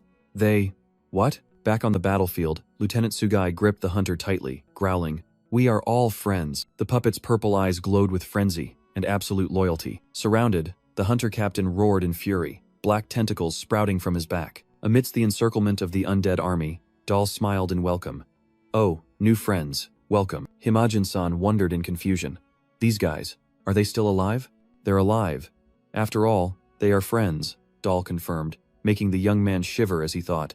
She's even more dangerous than Suzuko, Akutsu exclaimed. Just leave it to Himajin-san. I can't believe you can control even the dead. What are you talking about? Himajin-san tried to explain. I didn't. He was shocked to realize a terrible truth. Could it be? Akutsu and the others can't see this girl? My Great One, Doll asked gently. How else may I assist you? Himajin-san immediately questioned. Why am I the only one who can see you? What have you done to my people? I haven't done anything, she replied cryptically. Do you want everyone to see? Then I'll turn them all into friends, shall I? No thanks. He frantically waved his hand in refusal. He muttered to himself, then turned and asked directly, Doll-san, is there anything you want? What I want? She smiled mysteriously. I already have it. Doll's hand unexpectedly rested on his chest. Your friendship, she whispered, her red eyes flashing with possessiveness. That's the most important thing, don't you know? The young man forced a smile and replied, I understand. But in his mind, he thought bitterly. In other words, am I a puppet? He secretly decided. I'll just have to let Suzuko deal with her. When the spirit on his shoulder suddenly let out a big yawn. Zoful, Suzuko woke up, wrapping her arms around him, startling him. Ah, Suzuko, you're awake. Immediately, Suzuko's eyes widened, gleaming with sharpness and extreme vigilance. Suddenly, a voice rang out as Doll waved to Himajin-san, leaving him stunned. Suzuko giggled. Look, Dad. She's waving again, while Himajin-san wondered in confusion. Again, do you know her? He suddenly realized. So this is the one who waved to us in the square? So again, meant this. While Akutsu asked for instructions on entering the fortress, Himajin-san remained deep in thought. Why can I see her now? He pondered. The fortress. Suzuko's condition is still unstable. I'm not worried about myself, but those guys from the Black Owl Company could be wiped out, he thought, imagining the entire group being annihilated. He continued to analyze. According to rumors, there are 4 very strong knights in the fairy tale castle, even stronger than the hunters outside. Finally, he made a bold decision. In that case, I'll use this woman to clear the castle. With a friendly smile, he turned to Doll. Hey friend, could you lead us to the castle? Doll replied with a strangely radiant smile. Gladly. Everyone will lend a hand too, Tilda, she said, leading a formidable army of the undead. Himajin-san shouted, All right, Tilda, let's go. leading the entire group towards the towering castle ahead. Under the moonlight, the fairy tale castle appeared, both magnificent and eerie. Inside, the heavy doors of the great hall slowly creaked open, revealing a mysterious light. A hand with sharp claws reached for glittering piles of gold coins. The entire room was bathed in the metallic gleam of countless treasures. The true scene was revealed. This was the fairy tale castle casino, where beast, human monsters were engrossed at the betting tables. A giant wolf slammed the table and roared, "Hey, everyone, look, new faces." He grinned sinisterly, with Little Red Riding Hood beside him. "Our beloved chickens have arrived." Inside the fairy tale castle casino, Little Red Riding Hood placed her hand on the scrying orb, beginning the game. Through the orb, images of Rua's group and Anai-gen appeared, and the werewolf announced, "Target number 1, the blonde guy, has entered the castle." He continued to update the monster crowd on the situation. Team 2 has been wiped out, and Team 3 is missing. It must have been those hunters. The orb shifted scenes again, showing Hayashi Miki's 3-person team having just entered. But the werewolf's attention was fixed on another target, and today's main event, prey number 4.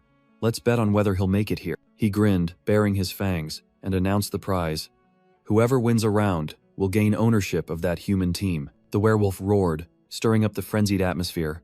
"Come on, place your bets on your favorite prey." Meanwhile, the purple-haired young man confidently took his first steps inside the castle. He and his teammates were astonished by the vast hall, behind which was Suzuko in her giant spirit form. The purple-haired young man smirked. "We got in easily. Now, our final destination is the casino." Suddenly, Suzuko spoke up. Daddy, I'm tired, so I'm going to shrink." Hearing this, the purple-haired young man asked in surprise as Suzuko began to shrink her spirit form. In just a blink, she had finished transforming and cheerfully exclaimed, "All done too. How do you feel?" he asked, while Suzuko danced and replied, "I feel very light, Tilda." Suddenly, a teammate cried out in panic. "Something's wrong. I can't feel any spiritual energy. Are we being restricted?" The purple-haired young man also felt it. He whispered, "It has indeed been weakened. But at least I'm still better off than the others." A red system notification panel appeared, confirming the situation. Warning: Area effect. Uninvited guests will receive a restriction. The purple-haired young man turned to their guide, asking probing, "Are you all right, Doll-san?"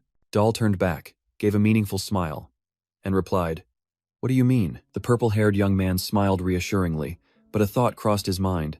She's not restricted, meaning she's a boss, or even more than that. Meanwhile, Akutsu startled, becoming alert. "Hey, what was that sound?" A piercing scream rang out. "Watch out, over there," as Akutsu's entire team was thrown back by an invisible force. From within the cloud of dust, a large dark figure charged out at terrifying speed. It was a C+ ranked centaur knight, roaring as it detected the intruders. Akutsu and his teammates were frozen in shock at the monster's appearance. "A knight?" The centaur knight's crimson eyes flashed, coldly declaring, "Commencing annihilation." A blinding lightning bolt struck down, and an agonized scream echoed as the first attack hit its mark. The purple-haired young man nimbly retreated, avoiding the aftershocks of the explosion. Little Suzuko's spirit anxiously asked, "Daddy, should we run?" But he asserted, "Not yet." At the castle casino, an eagle monster roared as it watched through the orb. "Just let the knight kill you." The surrounding monster crowd also shouted in savage excitement. "I want to see those bugs floating in a sea of blood." Back in the Great Hall, Doll gracefully asked the purple-haired young man, "Great One, do you have any commands?" The purple-haired young man looked up at her, smiling meaningfully. "Will you help me, my dear friend?" Doll grinned widely, her purple eyes flashing eerily amidst a surging dark aura. "With pleasure." A werewolf gambler watching the match was suddenly stunned. That's? The entire casino erupted in chaos as they recognized the one who had just appeared on screen. "Her Highness, Monster Queen Doll. Why is she with those bugs?" From a hidden corner, Doll ordered her new puppets. "Lend a hand, everyone." Immediately, the hunter army with glowing purple eyes simultaneously aimed their weapons forward, ready to fire. The centaur knight charged with a lightning-fast attack. However, its spear was blocked by a pink energy barrier. Doll chuckled delightedly. "He, quite sturdy. I like ones like that," she said, releasing a surge of dark magic. The centaur knight was stunned by its opponent's unimaginable power. Completely overwhelmed, the knight screamed in horror. "Goddess." Doll smiled eerily, beckoning. "Come here. Let's be good friends." "Why are you here, Your Highness?" the knight painfully questioned, but Doll casually replied, "Oh dear, you found me out?" Immediately, the centaur knight was thrown backward with a piercing scream. Doll seemed slightly surprised by the outcome. Well, she thought smugly. Did I accidentally break him? The purple-haired young man stepped forward with Suzuko's spirit, cheerfully saying, Well, thank you very much. He smiled brightly, praising. What a splendid performance. That monster must have been surprised by your enthusiasm, huh? Meanwhile, at a secret casino, the werewolf and the monster crowd were watching everything through a divination orb. The werewolf angrily slammed the table. Damn night. Useless. Incompetent. A lion monster roared. What the hell is going on? The lion grabbed the werewolf by the collar, growling. Our lady is helping those outsiders? Hey wolf, explain yourself now. The werewolf hastily reassured. Calm down. The ladies are all a bit strange. Especially, Lady Doll's hobby is turning humans into toys. She's probably helping them for that reason. The lion let go, broke out in a cold sweat, and muttered, Indeed, that might be it. She's as terrifying as ever. At the monster casino, the werewolf excitedly declared, Look, Lady Doll is about to turn them into toys. Meanwhile, Himajin-san smugly thought to himself that if he could just exploit this girl, the dungeon would be cleared in an instant. He burst out laughing as the dark energy from Doll exploded, sweeping away his shadow subordinates. But Doll only smiled hauntingly. So nostalgic. The Great One's smile. I'm so happy, she screamed in extreme excitement. Show me more, releasing an even more terrifying surge of power. Dark energy engulfed everything, completely overwhelming those who dared to stand in its way. Himajin-san's confidence vanished, and he panicked. What? Why is she suddenly acting so strange? At the same time, the monsters in the casino roared in encouragement. Kill him, finish him off. Doll hovered in the air, her invisible pressure rendering Himajin-san immobile. Dark energy enveloped the young man, obscuring one of his eyes. Witnessing the scene, Suzuko unexpectedly uttered a single word in surprise. Father? In a flash, Doll closed in, grabbing Himajin-san's dazed face. She lifted his face with both hands, whispering, It's me. With glowing red eyes and a haunting smile, she asked, Do you remember? Your number one friend? The entire casino fell silent, and the wolfman could only stammer, What? A metal-faced monster grabbed the wolfman and roared, You bastard! How dare you trick us? Amidst the chaos, Little Red Riding Hood announced, Hey, the target is disappearing. Back at the castle, Himajin-san's entire group began to vanish into thin air in a panic. Left alone, Doll gazed into the void, uttering in disappointment, How cruel, the Great One. As Himajin-san's body gradually faded, Doll whispered with glowing red eyes, It's all right, I'll make you remember. Let father go! Suzuko roared, lunging forward in desperation. But it was too late. Her fingers could only brush through empty space. Suzuko, save me. Himajin-san pleaded in vain as Doll seized him, laughing maniacally. When the last silhouette vanished, Suzuko was stunned.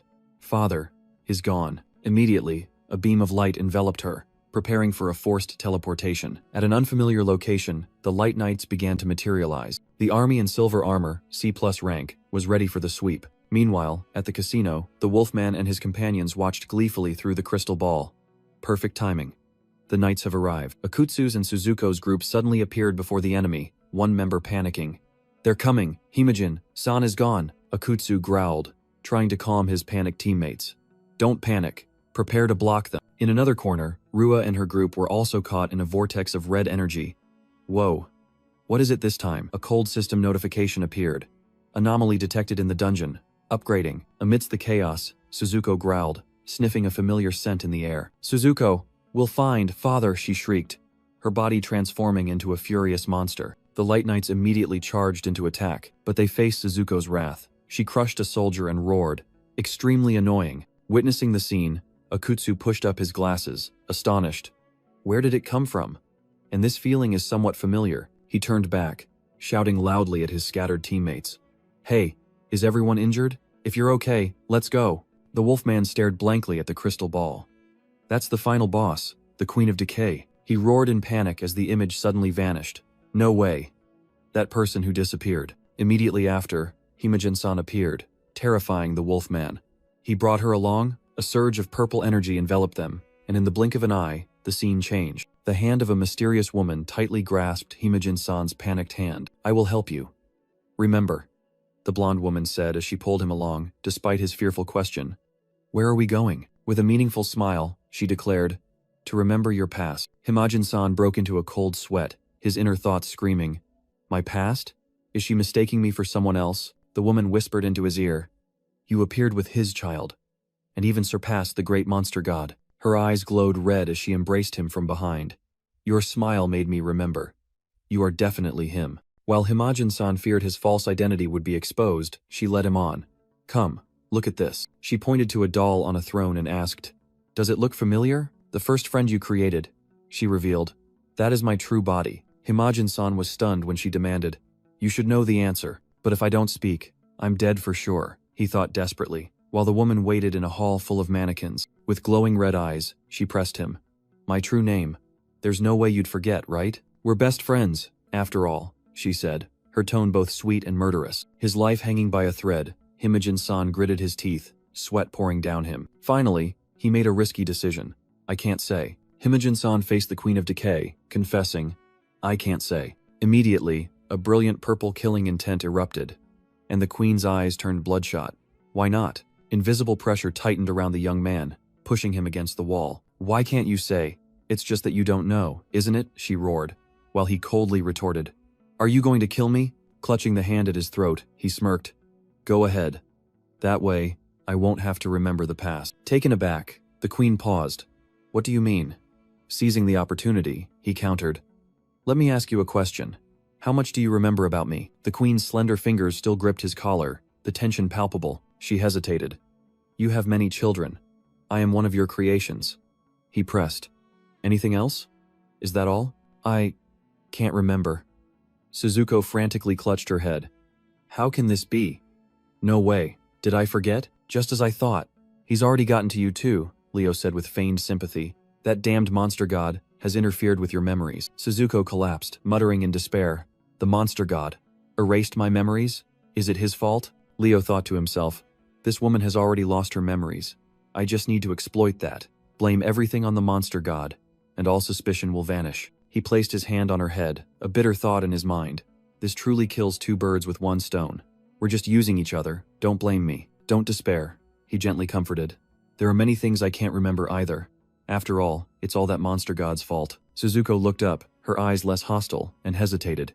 You too. Suddenly, the entire hall shook violently, and bricks and stones began to fall from the ceiling. An earth-shattering explosion rang out, blowing away a massive section of the castle wall. Both Himajin-san and Doll turned back in shock, not understanding what was happening. Through the dust and smoke, a gigantic monster figure appeared, roaring.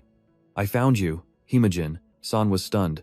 Suzuko? The system issued a red alert. The boss of the fairy tale kingdom, Doll, had entered a berserk state, facing the powerful shadow entity. Himajin-san was stunned to realize this was the dungeon boss. No other choice but to fight, he growled, his eyes changing as his ability activated. A notification appeared, confirming that the title Speed Player had been activated. Immediately, Doll unleashed a fierce mental attack towards the young man. Amidst the enchanting energy, her hand reached out with a deadly invitation. Come, shall we go together? Doll's ability was so terrifying it could cruelly punish a victim's mind to the point of madness. Just then, Suzuko let out an earth-shattering roar. Father, Himajin-san was thrown back by a surge of red energy towards Suzuko, who had appeared just in time to block the attack. Suzuko, why are you stopping me? Doll, in her white-haired masked form, questioned. It's me, White. Have you forgotten? Liar! Suzuko roared, holding up a small doll. My White is right here, the monster queen smirked. You only acknowledge my true body? What a spoiled child. She put on a grotesque pair of glasses, grabbed her weapon, and shrieked. Come on, let's play. Father, Suzuko softly called as Himajin-san realized his opponent had used a mask to enhance her power. The purple-haired young man bitterly realized he had made a fatal mistake, inadvertently leading one of the three supreme bosses directly to her lair. I've brought many of Father's friends here, Suzuko suddenly announced, dropping a bombshell. Himajin-san hadn't even fully grasped what was happening. Suzuko, that is. The castle wall exploded, and Akutsu and the Black Owl group burst in. Himajin-san, are you all right?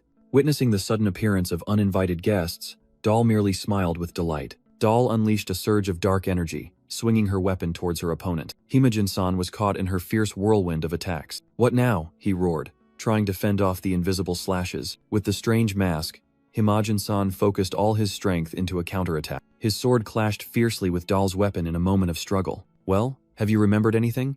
Doll provoked. Tell me. Suddenly, a gigantic hand belonging to Suzuko appeared, smashing Doll's attack and startling Himajin-san. Huh? She's gone? Suzuko was surprised not to see her opponent. No, she's still there, Himajin-san pointed up, where Doll was hovering in the air. The purple-haired young man confidently shouted, Give up, Doll. You don't stand a chance. Doll merely smiled. I don't want to leave you. So your other friends will just have to suffer. Other friends. Himajin-san muttered, realizing the danger was aimed at the Black Owl group. What the hell? Akutsu yelled as he saw his red-haired teammate writhing in pain. The red-haired man's hand began to deform under the influence of dark energy. The Black Owl members were gradually transforming into copies of Doll herself. All of them. Are turning into her? Himajin-san was horrified. What an insane ability. Giving her opponent no time to recover, Doll shot forward at terrifying speed. Ha ha ha, let's continue the fun, she cackled as she flew past. Suddenly, Suzuko clutched her head and roared, a fierce red light flashing from her eyes. It hurts. Hayashi Miki and her teammates stood before a haunted castle. The sky above cracked, signaling an unusual dungeon. More and more cracks are appearing, Hayashi Miki muttered. Realizing the situation was worsening, she turned back, urging her teammates. We must clear this dungeon quickly, before it's too late. With a worried expression, she thought to herself, it seems the dungeon's descent is accelerating. This is a big problem. At the same time, in a forest, a blue spatial rift began to form. In the heart of Getsuren City, another massive rift tore through reality. An observer remarked, another rift? There's something strange about this one. From within the rift, a deadly surge of energy erupted, killing innocent citizens in the blink of an eye. A double-barreled shotgun slowly emerged from the chaotic vortex. Immediately after, a mysterious cowboy hunter stepped out, his crimson eyes sweeping across the city as he whispered, fresh prey. He smirked, enjoying the chaotic scene. Here's the kid's favorite treat. On the street below, the surviving citizens screamed in terror as they recognized his presence. It's a monster! Run! A desperate cry echoed, but the hunter merely sneered. Come on, it's hunting time. Terrifying explosions rocked the entire city, sowing destruction. Meanwhile, an hour earlier at the Fairy Tale Kingdom casino, the werewolf growled. Have you found the decaying queen yet? Suddenly, a massive explosion shattered the casino doors. A bear monster roared at the figure emerging from the smoke. Who the hell are you? This is a casino, you know. Rua and her group stepped out. She cheerfully waved. Hello. Good evening, Tilda. Her gaze swept over the beastkin monsters. She casually asked, are there no other players here? I see. We're the first ones here, huh? But inside, Rua was seething about something else, gritting her teeth as she thought of Amike Leo. That kid. Where the hell is he? The werewolf roared in anger at the girl's attitude. What is this? A puny human dares to be arrogant. How dare you trespass into a monster's dwelling? Rua sneered at the werewolf's insult. A puny human. Huh. Let me show you how amazing a human can be. Rua's blade flashed with a brilliant red streak, slashing forward. She spun, unleashing a storm of sword techniques that swept through the surrounding monsters. Another slash was easily parried by her, her eyes sharp and cold. Her attack tore through a gambler, leaving the werewolf frozen. Cold sweat poured out. The leader monster's crimson eyes filled with horror. Ah, you are a VIP. My sincerest apologies. The werewolf bowed deeply. Please, this way. Rua snorted coldly, then was led to the most prominent seat. She casually propped her feet on the table, clearly showing who was in charge here. The werewolf timidly asked her purpose. Rua replied, I came to clear the dungeon, but now I think I'll give up. She pointed at the azure orb. By the way, what's that? The werewolf explained. An entertainment device for observing humans in the dungeon. A young man suddenly appeared behind her, exclaiming in surprise, Oh, wow. Rua flinched, a little flustered by this sudden appearance. She turned to the werewolf, radiating killing intent. Can you find someone? An arrogant 16 or 17-year-old kid with purple hair. Hey, Red Hood, do your job, the werewolf yelled, making Rua raise an eyebrow in doubt. The strange young man cheerfully patted the little Red Riding Hood operating the orb, despite her complaining, Please don't touch my head. The prophetic orb glowed brightly, beginning the search process. Amike Leo's face appeared, making the other young man realize, That's the kid I tried to invite to the team. Where is he? Tell me now, Rua roared, dark red energy erupting as she declared. I'm going to invite him to my team. In the casino, the werewolf flinched. What was that sound? While Rua whispered, He is. At the same time, a distant castle was enveloped by surging dark red energy. Rua was stunned, her amber eyes flashing. This spiritual power, it's so familiar. Exactly like when I entered the dungeon with him. Her orange-haired teammate called out in confusion. Rua? Where are you going? I need to confirm something, she replied without turning her head. I'll be right back. Leaving everything behind, Rua sped towards the haunted castle. She raised her hand, gathering a pitch-black energy orb. Shadow Dragon. A terrifying explosion tore through the sturdy castle wall. Inside, Amike Leo was thrown back, letting out a cry of pain. From the shadows below, Countless ghostly arms reached out, grabbing the young man. More of them. He despaired as abnormal red eyes began to sprout on his cheeks. A swarm of long-haired female monsters materialized, giggling. "My friend, come here." Amiki Leo gritted his teeth. The spiritual corruption is rising again. At this rate. Suddenly, a gigantic figure of Suzuko appeared, roaring "Daddy," then swept through the monsters. Seizing the opportunity, Amiki Leo activated his skill, his eyes glowing brightly. True sight. "Flash attack," he growled, radiating intense killing intent. Unexpectedly, a blonde girl rushed forward. "Friends? Let me help." But it was a clone attack. Amiki Leo smirked. "Illusions, huh? I see right through them." He gracefully dodged every attack like a ghost. "Every strike, every movement," he confidently declared, clear as day. A mysterious woman wearing a masquerade mask appears, her entire body enveloped in an eerie red glow. In response, Amiki Leo activates his demonization state, gliding like a phantom through the enemy's barrage of bullets. The system panel confirms his skill. Synchronization, demonization, duration, 20 minutes. Leo realizes in astonishment. "When I take down a clone, it just reappears? If that's the case, I'll deal with them all at once," he decides, charging straight into the encirclement. The blonde woman senses the surge of power, wondering, this spiritual energy, could it be Suzuko's? A mysterious smile forms on her lips as she speculates. "You can use the power of others?" As she unleashes a surge of dark energy, an ally exclaims, "Amazing, that's my friend." Countless deadly purple energy beams are fired, tearing through the surrounding space. I'll dodge her spiritual energy beams and... Leo calculates as his body gracefully evades. Counterattack. He concentrates a sphere of green energy in his palm. "Here we go," Leo roars, transforming his weapon into a brilliant bow of light. "Oh, quite agile, aren't we?" The blonde woman's clones chuckle arrogantly. He draws the bowstring taut, releasing a spiraling energy arrow towards them. The arrow creates a massive energy vortex, devouring everything in its path. Her clones are swept into the inescapable destructive vortex. A shocking explosion engulfs the battlefield, wiping out the troublesome illusions. "All right, now," Leo says, his eyes intensely focused on the next target. Suddenly, he hears Suzuko's pained scream and an idea strikes him. "I'll ask Suzuko to help me find her true body." His eyes gleam as a bold and perfect plan forms. The woman in the purple dress rushes forward, her voice full of provocation. "Hey, where do you think you're going?" Amiki Leo realizes the dire situation. "My spiritual energy is useless. My weapon is on cooldown. Damn it, I have to use my trump card." Without hesitation, he roars the command. "Synchronize." A sinister smile and glowing red eyes suddenly appear on his shadow-shrouded face. Dark energy surges, enveloping Amiki Leo as he begins his transformation. As soon as his new form takes shape, strands of energy burst from his hands, surprising the enemy. Seizing the opportunity, he firmly grabs her wrist, a newly absorbed skill. The blonde woman is stunned, unable to react to the sudden change. Activate spirit threads. He tightens his grip, the energy threads cutting into her flesh, making her scream in agony. He shows no mercy, slamming her to the floor amidst the roar of energy. But it was only a clone, his red eyes scanning the space, searching for the true target. "Found her. Her true body," he whispers as he senses the true presence. Activating Spirit Leap, he vanishes in a hazy smoke, and then appears right in front of the true body, leaving her speechless. "This is... my power?"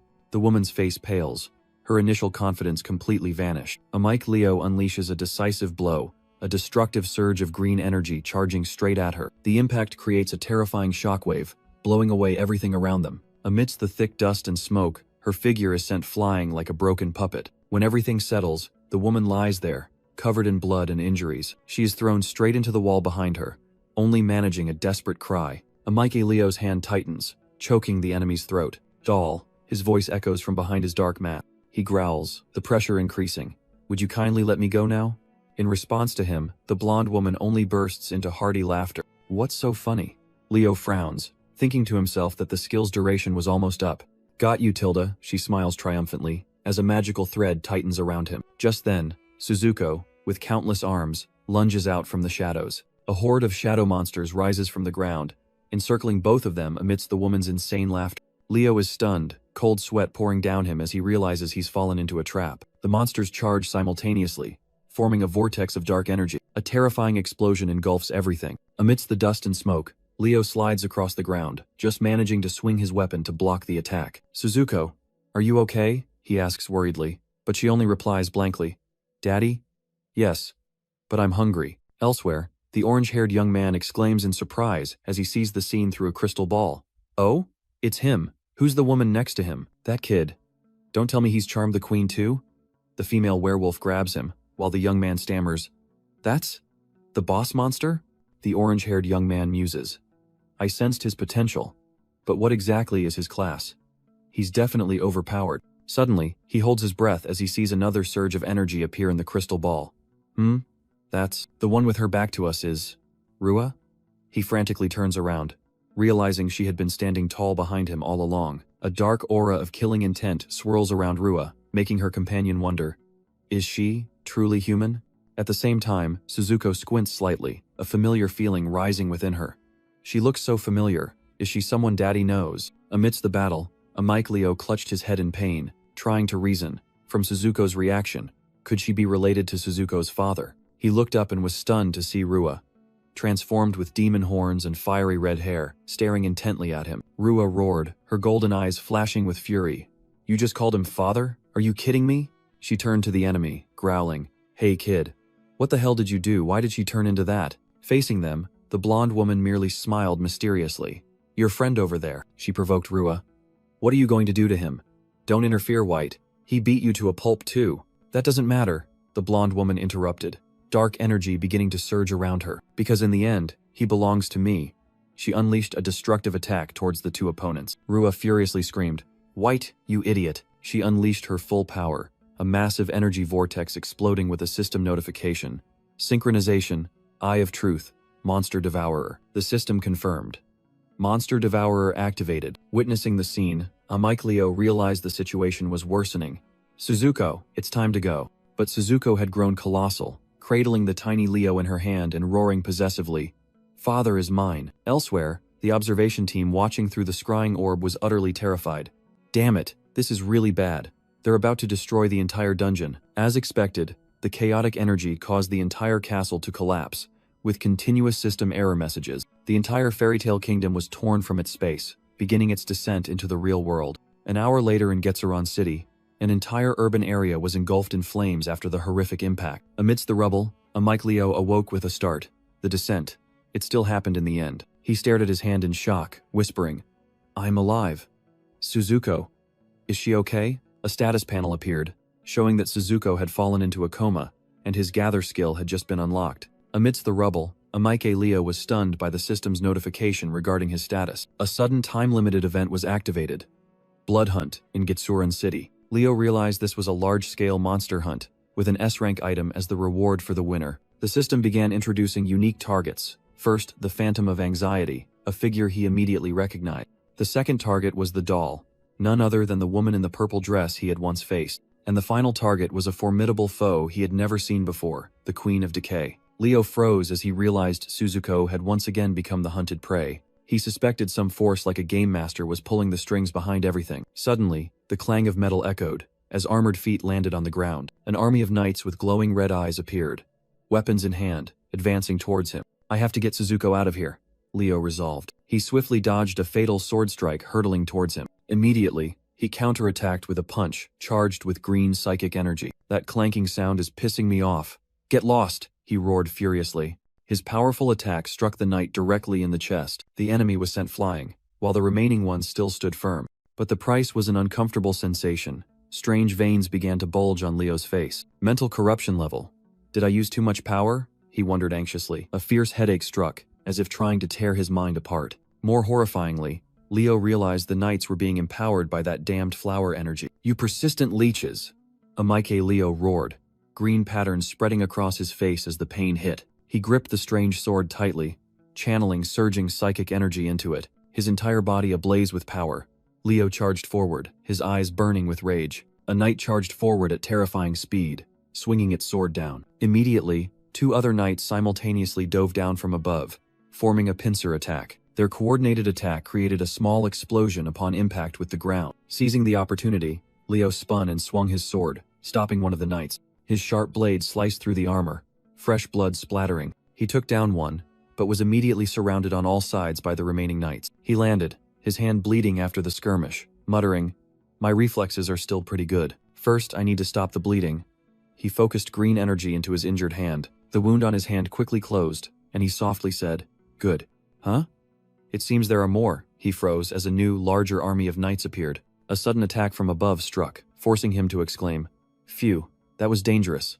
Good thing I have a psychic barrier." After the attack dissipated, he stood up, cautiously asking, "Where did that attack come from?" His gaze turned to the top of the ruined building, where three mysterious dark figures were silently observing. One of the knights on the ground began to gather energy, identified by the system as Flash Knight C+.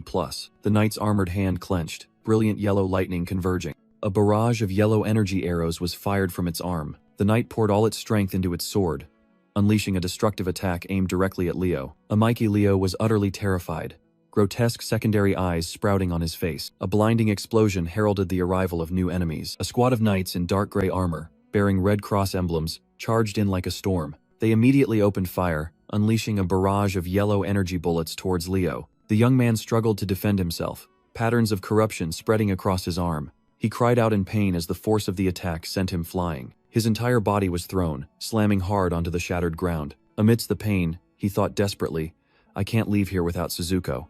The mental corruption is getting worse and worse. The system is strange, giving no information. My rank has increased, but I only received a mysterious summoning skill." Wait a minute. An idea flashed in Leo's mind, but the enemy gave him no time.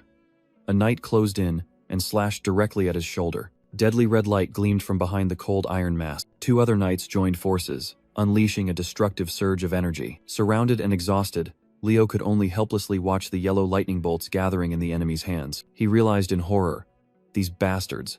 They can fight in close combat too?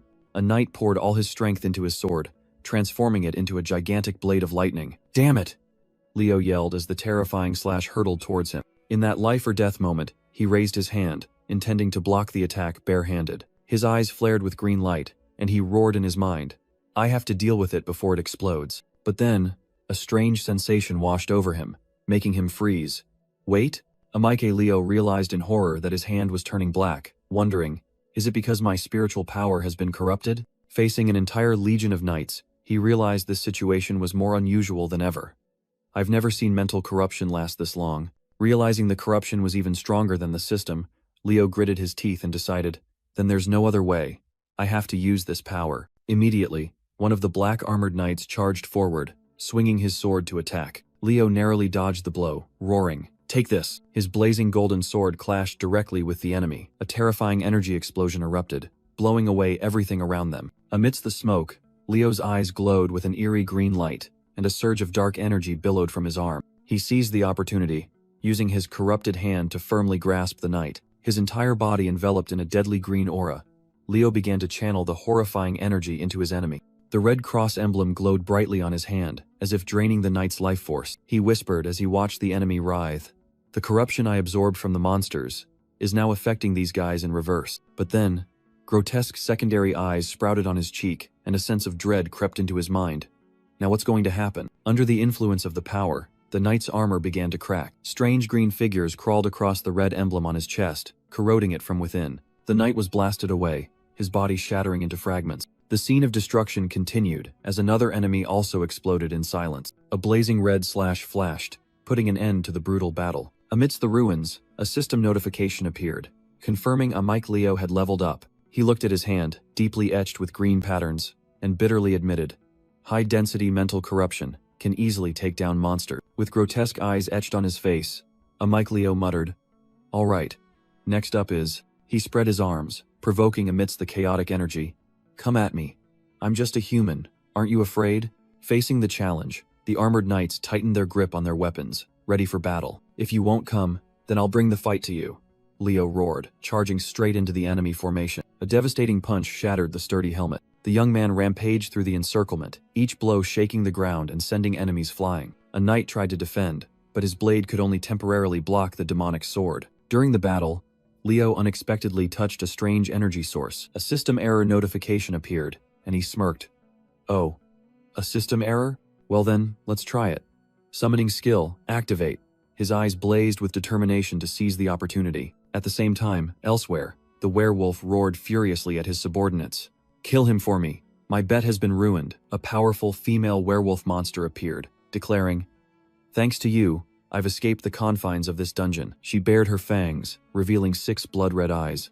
"As thanks, I'll send your head flying from your neck." Meanwhile, the werewolf's rage erupted, and he unleashed his fury upon his own subordinate. Back on the battlefield, a gigantic emerald summoning circle swallowed the remaining knights. Leo placed his hand on the magic circle. The system confirmed he had collected 2 samples. He absorbed energy from the fallen enemies, creating hovering soul orbs. Summoning successful, 3 new entities were created from the enemy's power. It's a success. Next. Leo looked at his achievement, 3 energy orbs hovering before him, but another error notification suddenly appeared, and he was confused. Confirm? Well, I'll just press it then. The system screamed error as 3 summoned entities were sucked into a frantic energy vortex. With grotesque eyes sprouting on his face, Leo whispered in astonishment, "Are they merging?" A terrifying explosion threw Leo back, but he only laughed gleefully. "Whoa, amazing." From the rooftop, a group of specters flinched at the sudden power. "What the hell is that?" Meanwhile, at a nearby battlefield, the female werewolf commander roared, "Hey knights, get yourselves together now." Fearing a human brat, "And you call yourselves knights?" she scoffed. Immediately, an invisible surge of energy swept through, sending her entire knight squad flying. Stunned by the sight, the female werewolf commander stammered, "What?" A colossal crystal tail slammed into the ground, signaling the birth of a new entity. From within the energy storm, the silhouette of an armored knight gradually emerged. The new entity let out a sky-shattering roar, its entire body covered in ghostly eyes and dark energy. The system confirmed. Monster summon. Fusion, Knight B+. The Fusion Knight landed with a terrifying aftershock, dyeing the entire area in a deadly green. The female werewolf commander was horrified. "I've never seen a knight like that. What did that brat do?" Leo realized. Summoning skill, I can forcibly summon monsters by using spiritual power, and make them fuse into a stronger monster. He smirked triumphantly. Wielding the energy greatsword, he looked up at the rooftop and thought, "What a wicked skill, but it suits my current appearance." Leo smirked. "Found you, puppet master." Completely overwhelmed, the female werewolf commander trembled, wondering, "This brat, is he really human?" At the same time, players everywhere began receiving information about this shocking event. Mid-air, a player riding a giant centipede received an invitation from the system. On the ground, countless other players simultaneously received similar notification. A limited-time event called Blood Hunt in Getsuran City has been activated. Immediately, the entire city plunged into chaos as spatial rifts tore through the sky. The first players were teleported in, their bodies glowing brightly in the chaotic energy stream. One by one, they descended onto the impending bloody battlefield. The system echoed a chilling message. "The magnificent culling festival shall now begin." Without warning, a destructive surge of energy struck directly from the sky. The ground shook from a terrifying explosion of light. At the epicenter, the A-rank berserker, Mike, proudly declared, "Looks strong, but the #1 spot will be mine." Standing atop the colossal monster, he growled a warning. "If you don't want to die, you'd best stay out of my way." The surrounding players were stunned, despairing as they realized a high-rank predator had entered the fray. Suddenly, Mike sensed something, narrowing his eyes at an approaching crowd. From within the dust cloud, a horde of cowboy-clad monsters with deadly red eyes emerged. One of them aimed a pistol, gathering energy, forward. The shot fired, forming a blinding orb of light that engulfed everything. As the light faded, a graceful figure emerged from the heart of the explosion. Even Mike had to kneel under the invisible pressure, muttering, "Tsk, another troublesome one." A woman with sharp eyes calmly looked down at the challenger. The A+ rank saintess, Mikappes, coldly declared, "First place? You? You don't stand a chance. Give up." Mike frowned at Mikappes's appearance. "Why you?" Immediately, a colossal monster rose behind the saintess, growling, "Annoying bug. Begone." A series of fierce light explosions shook the entire battlefield. "Oh, not bad," Mike admitted with a smirk, while Mikappes radiated a brilliant golden aura. Suddenly, a voice echoed from above. "My apologies. I just leveled up, so I'm still not used to this power. I am Iria, pleased to meet you."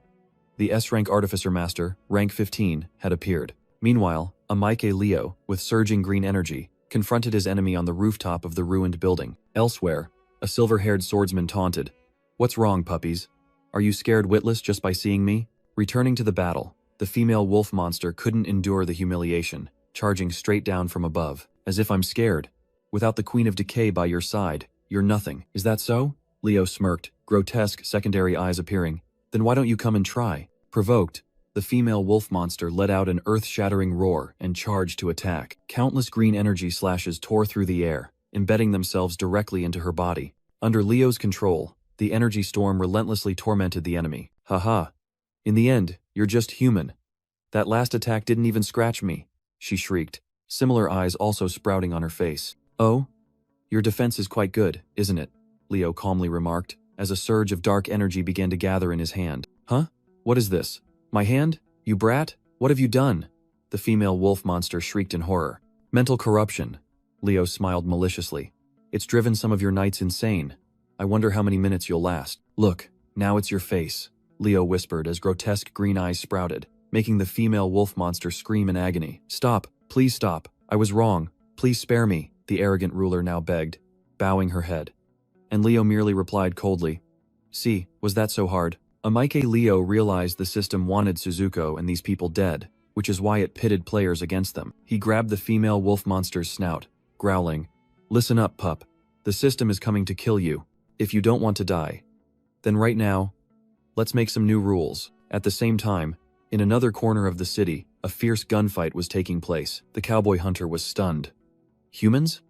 Why are there knights accompanying a human? In response to that question, Amike Leo ordered his fused knights. Deal with them. Rule 1. I will eliminate anyone who disobeys. With a triumphant smile, he declared, Kill all these unruly bastards and seize an area. At the same time, the promotion notification appeared. The female wolf monster was now completely submissive. You truly are my master. I obey your command.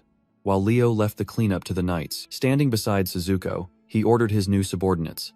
Search for the Queen of Decay. She is a valuable asset. Little Red Riding Hood timidly offered a scrying orb.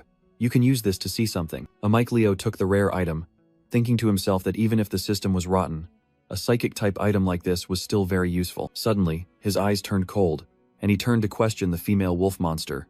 You were at the casino, right? Where are the tools from there? She cried out in panic. The casino was destroyed along with the dungeon. Leo seemed unconcerned, handing the orb back to Little Red Riding Hood. I entrust the search to you. However, I found this in the rubble. The female wolf monster presented another item. It was a silver masquerade mask, an item belonging to the doll lady. He froze, memories of the woman wearing that mask suddenly flooding back. When Leo touched it, the mask began to resonate with his psychic power, then was gradually absorbed. The mask disintegrated into a stream of pure green energy, merging into Amike Leo's body. The female wolf monster asked anxiously, How is it, master? And received a short, satisfied reply from her new master. Excellent. Leo, enveloped in a green aura, decided to test his new power. Let's try it. The headache and numbness vanished, and he realized, it's suppressing the mental corruption. The loyal female wolf monster approached and asked, Master, should we search for other things? With a smug smile, Leo ordered, Of course. The more the better. And find me the owner of this mask. The doll lady. While his subordinates obeyed, Leo thought to himself, I must utilize everything at my disposal. The system panel appeared, confirming the status mental corruption, depth 1, but his authority remained normal. Looking at the Bloodhunt leaderboard, he was surprised. Huh? The system has recovered too. Suddenly, a massive explosion shook the ground right in front of them both. The female wolf monster screamed in terror upon seeing a knight struck down. A knight? Through the dust and smoke, a tall, imposing figure strode forward. The muscular player stood on the knight's corpse, chin jutted out, asking, A player, cooperating with monsters? Hey kid, what's your ID? Leo narrowed his eyes behind his mask, calmly assessing the enemy. A new player? My apologies, Leo said coldly, as two shadow knights with glowing green eyes appeared behind him. Rule number 2. Players are forbidden. Under the newly established rules, his dark army began to take shape. Standing before his legion, Leo declared, We don't need players here. He smirked, gesturing provocatively. Would you mind getting out of my sight? Mike roared, fists clenched. You little brat. Don't you dare lecture me. A brilliant golden aura erupted, forming a solid barrier that enveloped him. He sneered. I'm an A-rank player, rank 10.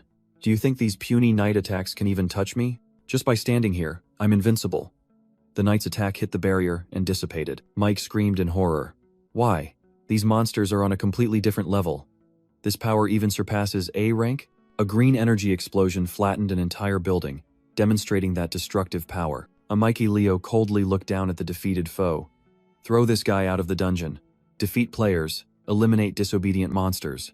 Those are our rules. Looking at the notification for plus 1,000 points, Leo smirked. It's using us to earn points. The female wolf monster commanded. Command the fused knights and begin operations. Leo obediently replied. Yes, master. Looking at the countdown timer, he declared resolutely. Within 12 hours, we will seize control of this dungeon. On the battlefield, Leo's knights were constantly being struck down in fierce engagements, but their numbers were almost infinite. An entire legion surged forward like a storm. Meanwhile, at the base, Leo sat analyzing the situation. First, my psychic power is in the negative. He checked the status of his subordinates. Suzuko's condition isn't very good either. Still waiting for information from Little Red Riding Hood, Leo realized an important characteristic. The number of monsters I can summon increases with my level. Finally, this accessory. He pondered the mask. Thanks to it, my pain has been alleviated. Just absorbing the excess psychic power is enough. Pushing up his glasses, Leo mused. It holds her lady's secrets. It would be very interesting if I could utilize it. Little Red Riding Hood suddenly appeared, and Leo immediately asked, "Oh, have you found the queen yet?" The girl replied, "Not yet, but I found your comrades. Look here." Through the orb, Leo was stunned to see Rua and 2 others. "It's these guys. I didn't expect them to survive." He quickly ordered, "Little Red Riding Hood, focus on locating the queen." Elsewhere, Rua was calculating. Dealing with the company's people will be easy. As for Rua, surrounded by knights, her group whispered, "Will this plan work?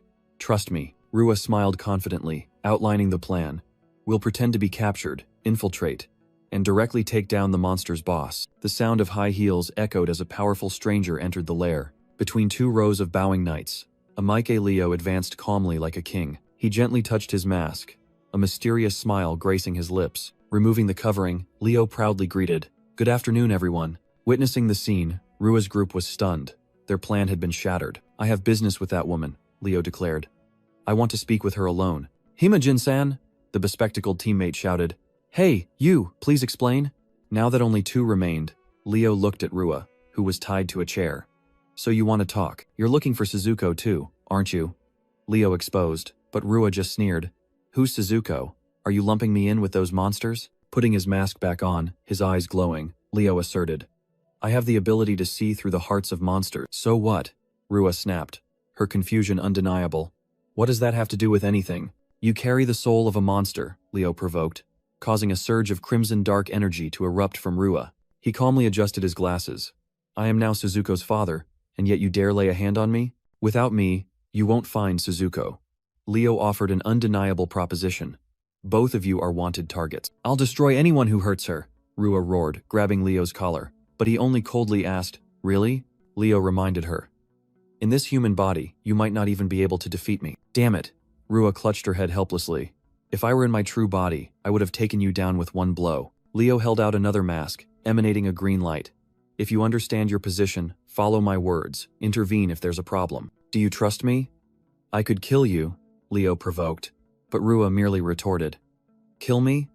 You couldn't even if you tried." Standing with her arms crossed, Rua secretly admitted, "I can't believe I was outsmarted by someone who looks like an idiot." Rua was secretly astonished by her opponent's audacious plan to decipher and seize the mental power of others. Amike Leo didn't hesitate, beginning the process of assimilating the mysterious mask. Immediately, a massive stream of data flooded his mind, announcing a stolen jewel. Leo realized he had fallen into a mental trap, pulled into the mind space of the doll lady. The scene suddenly shifted, and he found himself standing in an unfamiliar hospital room. There, a younger version of himself was sobbing beside the bed of a severely injured girl. The young Leo clutched the girl's hand, choking back tears as he promised, "I'll protect you." The current Leo watched the scene in shock, realizing the girl was the doll, and the child is me?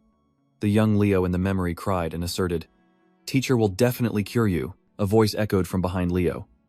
Of course, a digital entity appeared, claiming to be his teacher. "Amike Leo, you are my most outstanding student. Now, I will begin the surgery." Rage flared, and Leo roared as the illusion tried to manipulate him. "Who's your student? Die!" He slumped to the ground, trying to resist the mental attack. "I won't be fooled." Rua witnessed the entire process, unable to help but admire. "Not bad. You eliminated traces of her power in a single attempt." Waking up, Leo stared at the mask, his mind in turmoil. Was that my memory just now? Impossible. Seeing Leo's expression, Rua asked worriedly, "What's wrong? You don't look so good." Leo suddenly stood up, his eyes sharp. "Hey, you know the doll, right? This item belongs to her, doesn't it?" "Of course," Rua replied. "She's my father's friend." Immediately, Leo grabbed her collar. "Tell me," he growled, his usual composure gone. "What's her real name?" Rua was startled by the sudden change, while Leo pressed close to her face, determined not to let go. White. That's her name, isn't it? Aniclimax pressed. Rua replied in shock. Yes. How did you know? Enveloped in a chaotic surge of energy, Leo sneered. I'm wondering that myself. She definitely knows the answer, and I'll find her. Meanwhile, in Getzeron City, Iria appeared with immense power. I truly like you monsters, especially the mystery of how you were created. He caressed a heart-shaped purple crystal, whispering, so fascinating and perfect. Memories flooded back. Suzuko stood tall, her eyes burning red like fire as she looked at the girl in front of her. A woman named White embraced the girl. Run. White will buy you time. We can't defeat him. Back in reality, Suzuko roared, stop, swinging her deformed arms to block a surprise attack. Iria smirked. Oh, how interesting. If I'm not mistaken, this is Getzeron City's S-rank Hayashi Miki. Trying to steal my prey? Facing Suzuko, Hayashi Miki didn't flinch. That's right. She unleashed her full power, her eyes sharp. But you are the prey here. I'll tear you to shreds. Suzuko paused, her eyes flashing with suspicion as she caught a familiar scent from Miki. You. I know this scent. Which? Miki growled, just as I thought. This girl is Amike Leo's daughter. Iria stepped forward, blocking the way, his voice full of challenge. Tear me to shreds? I'd like to see you try. Without another word, Miki roared die, and unleashed a destructive surge of energy. From another part of the ruined city, the werewolf and his subordinates watched in horror as the colossal energy orb exploded in the sky. The female wolf monster also shivered, her extra eyes popping open in terror. What the hell was that? Too bad. You fell into my trap, Iria whispered as he held Miki tightly, a barrier enveloping both of them. Void domain. This space nullifies all abilities. Completely restrained, Miki gnashed her teeth in hatred. You deliberately set a trap for me, you piece of trash, he merely sneered. My apologies. I just wanted to try out my new toy. In his palm, the crystal named Doll's Heart emitted an eerie glow. Iria aimed directly at Hayashi Miki, confidently saying, I hope this works on a high-level player like you. A surge of psychic energy enveloped Miki, her eyes turning blank as her consciousness was slowly stripped away. Restrained, Suzuko roared in despair. Release that witch, Iria sneered in response. Too late. Defeat that monster for me, doll number 1. Miki's eyes now glowed with an eerie purple light, a sign of complete control. Under her new master's command, she channeled her power, summoning 2 original magic circles. Green vines erupted from the ground, tightly coiling around Suzuko in the creative rebirth attack. Bound by countless thorny vines, the Dungeon Queen was unable to move. For a moment, the image of the doll lady from years past, similarly chained, flashed by. Back in reality, Suzuko could only face her fate, utterly helpless. Iria looked at the battlefield, then glanced at the leaderboard. Encountered 2 special targets and still only 4th place? He smirked. When my score surpasses Keeper, I'll leave. Hayashi Miki, finish them. Receiving the command, Miki poured all her magic power, preparing to unleash the final attack. Suzuko, still imprisoned, could only await the fated moment. But a roar echoed, not on my watch, and a massive energy orb appeared, blocking everything. Iria was stunned, unable to believe his eyes at this sudden intervention. Amidst the smoke and dust, a mysterious figure with green hair stood there. Your target is Suzuko, isn't it? He held out his hand, declaring, sorry, but you'll have to give her back. Spirit shock. A terrifying green energy blast shot straight into Iria's barrier, repelling both him and his puppet. Iria exclaimed in horror. He's just a measly F rank. What is this power? The green energy attack swept across the battlefield, knocking Hayashi Miki away. Amidst the ruins, the mysterious green-haired player gently caught her unconscious body. Freed. Suzuko looked at the young man with glowing red eyes, exclaiming in astonishment, Dad? Just then, Rua appeared with a radiant red aura, cheerfully calling, Big Sister Suzuko Tilda. The red-haired girl quickly used her power to shatter the remaining tentacles, introducing herself as Dad's friend. Painful memories flooded back. Suzuko screamed as she witnessed the heart of the woman named White being stolen. The green-haired player clenched his fist, determined. I still have so many questions for her. Suddenly, a stranger appeared, scoffing. A measly F rank, yet faster than even me. He was astonished to see his opponent still standing after the preemptive attack. Who exactly are you? The gray-haired man activated nullification field, creating an absolute defensive barrier. He smirked, confident that all close-range attacks would be completely nullified. To his surprise, the green-haired young man created countless clones, shattering the barrier with pure brute force. The gray-haired man screamed in horror as his arm was severely injured. He broke my field?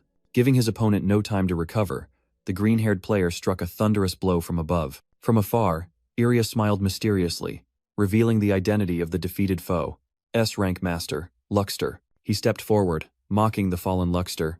You're known as Mr. Item, but Luxter struggled to his feet, roaring. This isn't over. His body erupted with fierce blue energy. The system announced. Core detonation initiated. With a crazed smile, he yelled, I have self-destruct capabilities. I'll drag all of you down with me. Iria's subordinates cried out in panic, urging their master. Lord, retreat quickly! Facing the desperate threat, the green-haired young man merely smirked. Self-destruct, huh? Immediately, the system announced the detonation was aborted as the green energy began the spirit corruption process on Luxter. Did I give you permission? An icy voice echoed, completely overwhelming the defeated foe. Luxter could only scream in agony as the demonic energy cruelly punished his soul. A colossal pillar of green energy erupted, ending the confrontation in destruction. Meanwhile, Iria coldly handed the unconscious Hayashi Miki to the werewolf.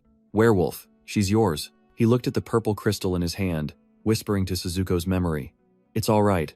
I have her heart now. Elsewhere, Iria carried the dying doll lady, resolute. I can't let her die. He didn't hesitate to press the crystal into her chest, beginning a painful grafting process. Cracks spread across the girl's skin, signaling a horrifying transformation underway. Back on the battlefield, Suzuko, in the form of a little girl, hugged Ameki Leo. Thank you, Dad. Can we go eat now? Leo seriously turned to Rua. Rua, I need to talk to you. I want to ask you to look after Suzuko for a while, he said with a resolute gaze. Suddenly, a surge of green energy erupted from Leo.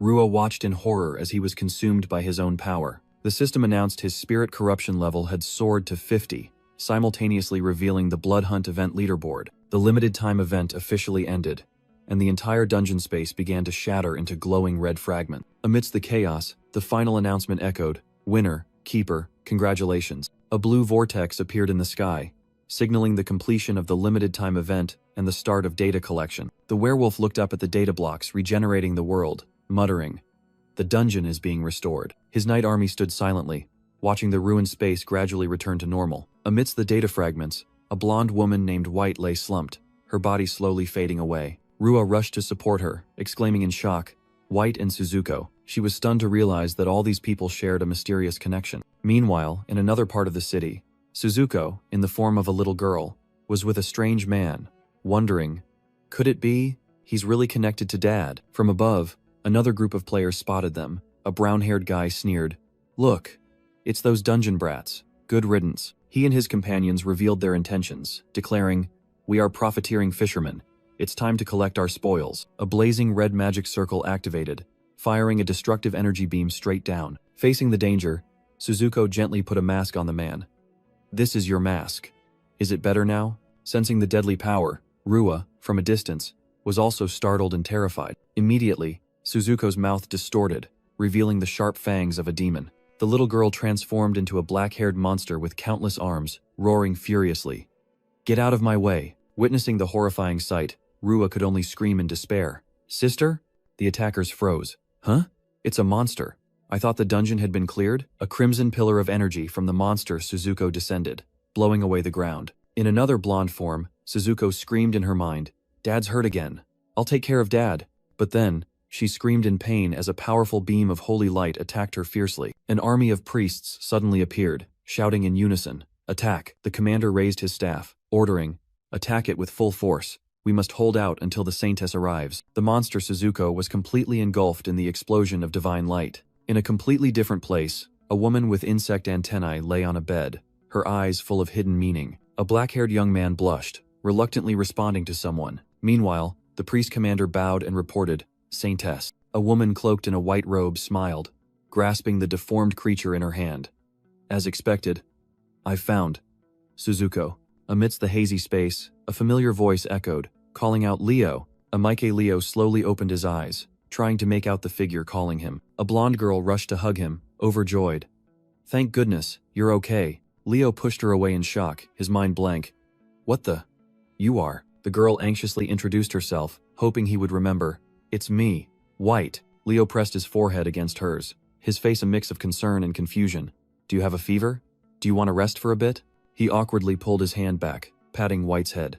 I'm fine. Sorry for making you worry. But as he turned away, Leo's thoughts were contradictory. If this is the doll's memory, she shouldn't know her own name, but she does. White watched his retreating back, realizing the truth in astonishment. So, this is my own memory? Leo crouched down. Painful fragments of the past flooded back. Did I turn White into a monster? Why does she call that monster god Sensei? White's desperate call pulled him out of his thoughts. Leo, she looked up from the grass, her eyes hurt. We're friends, aren't we? Why are you avoiding me? Leo smiled gently, turning back to reassure the girl. Of course we're friends. Suddenly, his gaze fell on White's legs, and a chilling truth emerged. She can't walk? He offered his back to her, suggesting, let me carry you, so you don't get your clothes dirty, secretly thinking this was an opportunity to learn more. Carrying White on his back, Leo teased. You're really heavy, Tilda, only to receive a weak retort. I don't eat that much. Suddenly, White asked a loaded question. If I lost my memory, and no longer knew who I was, what would you do? White asserted, I'll help you remember. I'll even ask Sensei for help. With absolute conviction, the little girl affirmed, because Sensei can do anything, making Leo curiously ask, what kind of person is Sensei? Just the name Sensei echoed, and a ghostly shadow immediately enveloped Leo. He realized his memories were problematic, as a terrifying monster illusion whispered in his ear. A thought suddenly flashed. The monster god is affecting everyone connected to him. Leo realized in horror that even White's image in his mind was being distorted, and he himself was no exception. Meanwhile, at a high-tech facility, an alarm blared from one of the containment cells. A purple-haired young man woke up from a nightmare, realizing he was imprisoned. Trapped in the containment cell, he desperately thought that both he and Suzuko had been captured, and this was the end. But then he told himself, that was for my old self. Before an earth-shattering explosion shattered the cell, a figure burst out from the smoke, roaring. But now, the purple-haired young man appeared with glowing eyes, declaring, I am no longer who I once was. Two security guards hadn't even grasped what was happening when he lunged at them. In the blink of an eye, both were taken down by overwhelming power. Standing over the guards, he recognized their uniforms. These are the Cooperative's uniforms. Strange, bloodshot eyes appeared on his cheeks. He muttered, what a pain. I have to get out of here. Disguised as an employee, he overheard a news report about Getsuron City. Unique monsters had been captured, and a saintess was overseeing the area. Two managers discussed. Rumor has it she's here to observe a certain unique monster. He froze, worried. Unique monster? Could it be Suzuko? Damn it, Rua. Couldn't you have watched her more carefully? Suddenly, the area-wide alarm blared, and he panicked. Damn it, they found out I escaped. I have to get out of here. While fleeing, Amike Leo suddenly sensed a familiar presence. This feeling. Suzuko? He frowned in annoyance. With my current state of corruption, I can't even view Suzuko's status window. At the same time, a heavily armed security team was frantically searching the corridors. Amike Leo smirked, thinking to himself, coming to catch me? How diligent. You can search all you want, I'm out of here. His figure quickly slipped into an open elevator. Inside, he decided, I have a clue about Suzuko's location. I'll go find her. At worst, I'll just destroy this place. An ominous green aura began to emanate from his body as the elevator moved. He speculated about the worst-case scenario. They've probably captured Suzuko for research. Could Rua have betrayed us? Shaking off that thought, his eyes glowed, and secondary eyes appeared on his cheeks. No, that can't be. If they dare touch a single hair on Suzuko's head. Stepping out into the monster containment area, he growled, I'll make them pay. He strode through the silent corridor, surprised by the lack of security or monsters. Have they all been killed? Suddenly, he realized the spiritual energy he had sensed earlier had vanished. Don't tell me Suzuko is also. He clicked his tongue, his expression hardening with anger and worry. Looking into a cell, he froze at the unbelievable sight. What the hell? Inside, a robed woman was lifting the chin of a shrunken Suzuko.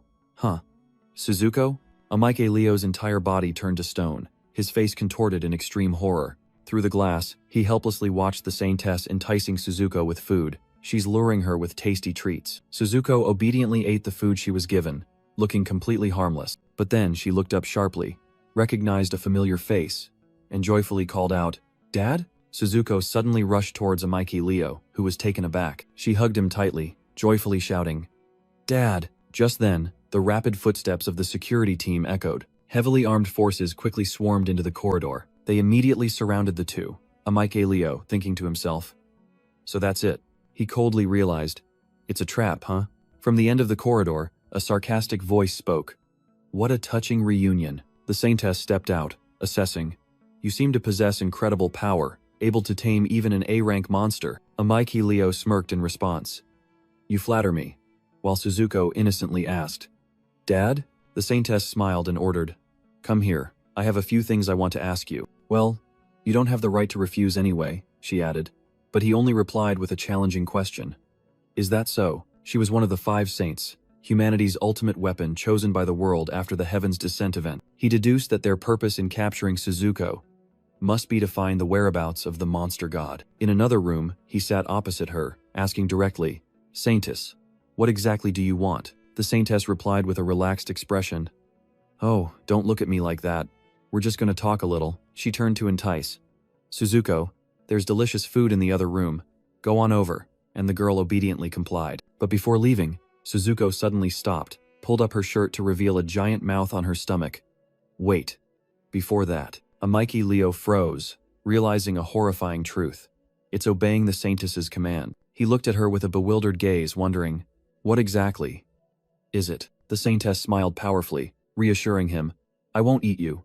Relax. Suddenly, Suzuko cheered happily upon finding a mask. Found it, Dad's mask. The girl carefully placed the perfectly fitting mask on Amiki Leo, causing his eyes to glow with a strange green light. After that, Suzuko obediently waved goodbye and left, leaving him stunned. As soon as Suzuko left, the saintess approached from behind, her voice full of hidden meaning. Why did you turn her into a monster? Her red-gloved hand gripped his chin, challenging. I wonder how long your composure will last. She uttered a deadly threat, asserting that Suzuko would not resist at all if he were killed. Gritting his teeth, Amiki Leo growled a command. Let go. When the saintess refused, a surge of dark green energy erupted from him. Then I have my own way. The saintess's hand was immediately corroded, and she exclaimed in surprise, My hand is being corrupted? Amiki Leo leaned back, removed his mask, and exposed. Stop playing games. If you wanted to kill me, I'd already be dead. In response, her corrupted hand merely flicked his forehead playfully. While rubbing his head, he listened as she rattled off his titles. And finally his name. The Gravekeeper, Amiki Leo-kun. The saintess looked at her hand, analyzing sharply. Your soul corruption has deepened. An interesting method. A brilliant golden light emanated from her hand, easily purifying the dark energy completely. Amiki Leo was stunned, a horrifying thought echoing in his mind. The saintesses are truly terrifying. She began to recount his entire past, from the orphanage, his escape, to becoming a dungeon guide. Every step of Leo's tragic past was laid bare, and the saintess concluded, luck and misfortune always go hand in hand. Completely subdued, Amiki Leo could only admit, as expected from one of the 5 great saints. Amiki Leo thought to himself, the saintess is rumored to be able to control fate. Moran. No wonder Suzuko obeys her. He guessed she had seen through Suzuko's past, even knowing about her biological father, the monster god. The saintess smiled mysteriously. That was your past fate, but what is my purpose in calling you here? She offered an enticing proposal. Don't you want to change your fate? Join the collective and work under me. A magic heart appeared as she continued to entice him. This is a life-changing opportunity, and there are many privileges too.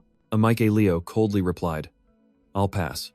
A shiver running down his spine as he almost gave in. He scoffed, I have no interest in being a lackey, nor am I suited to serve someone as noble as you.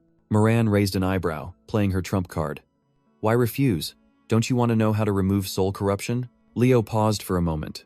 The offer had clearly hit his weak spot, but then he calmly explained a cruel method he already knew, transferring the corruption to others, asserting it was useless on him. He described the horror of the curse. Even mild cases are enough to drive people mad, and severe ones only lead to death. The saintess was stunned by his profound knowledge, speechless. This kid, she made up her mind. He knows too much. I must keep him by my side at all costs. Seizing the opportunity, Leo sneered. Huh? You didn't know that? Making Moran awkwardly deny. Of course I did. Is that so? Well, I'm leaving, Leo said, turning on his heel, but a golden energy source flared up from beneath the saintess's feet. Chains of light suddenly shot out, tightly wrapping around the young man's body. Bound tightly, Leo roared in helplessness. What the hell are you doing? Moran crossed her arms, declaring her authority. You cannot leave unless I permit it. Holy Seal, join the cooperative. This is for your own good. Your condition is too dangerous, she asserted. Even as Leo could only respond with contemptuous silence, Amiki Leo countered the coercion with a cold question.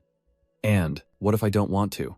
He unleashed a massive surge of spiritual energy, breaking the restraint. Moran exclaimed in astonishment. I've never seen spiritual power this dense.